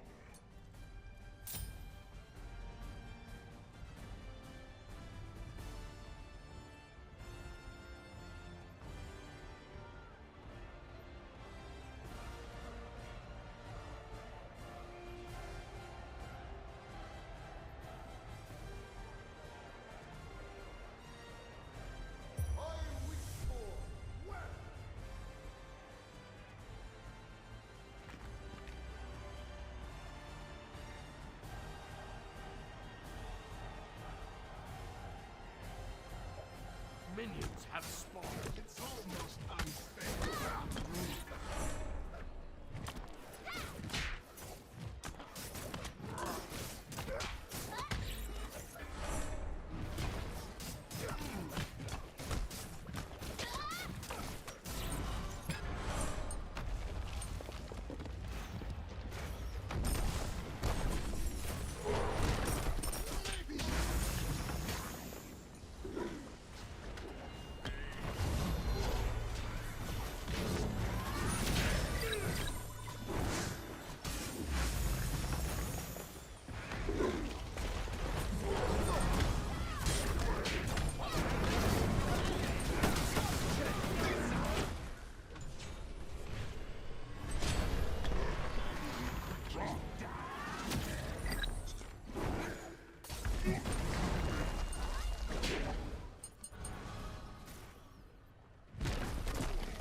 Heavy, like iron.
been slain.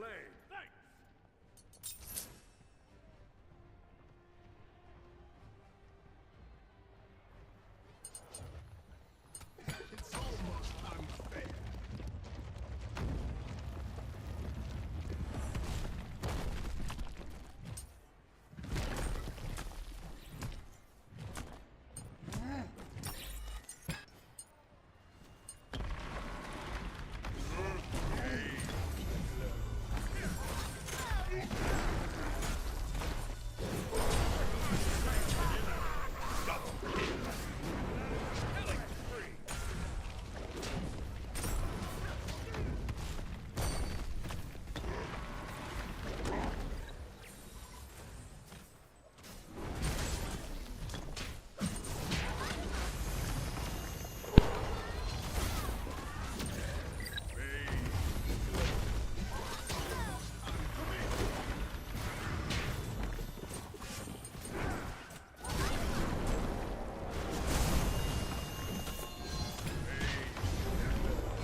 been slain.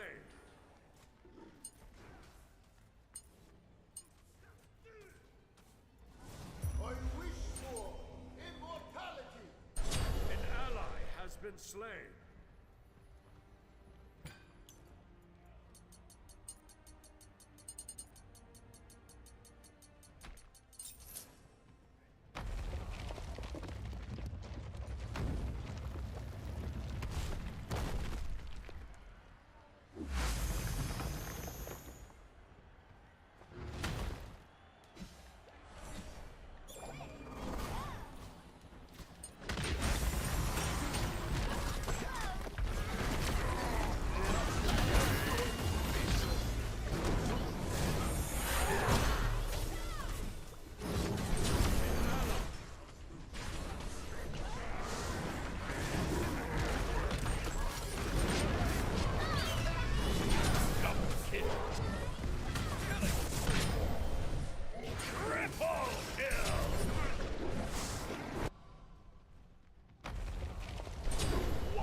An enemy has been slain.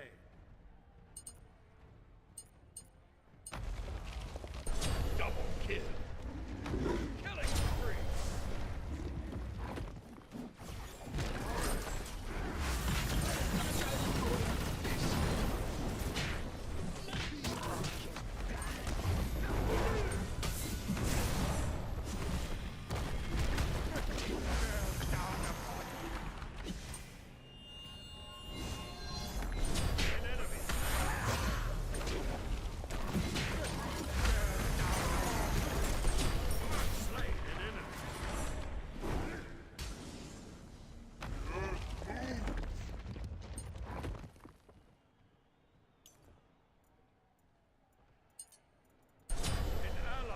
Been slain.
The enemy has 50 tickets remaining.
Defeat.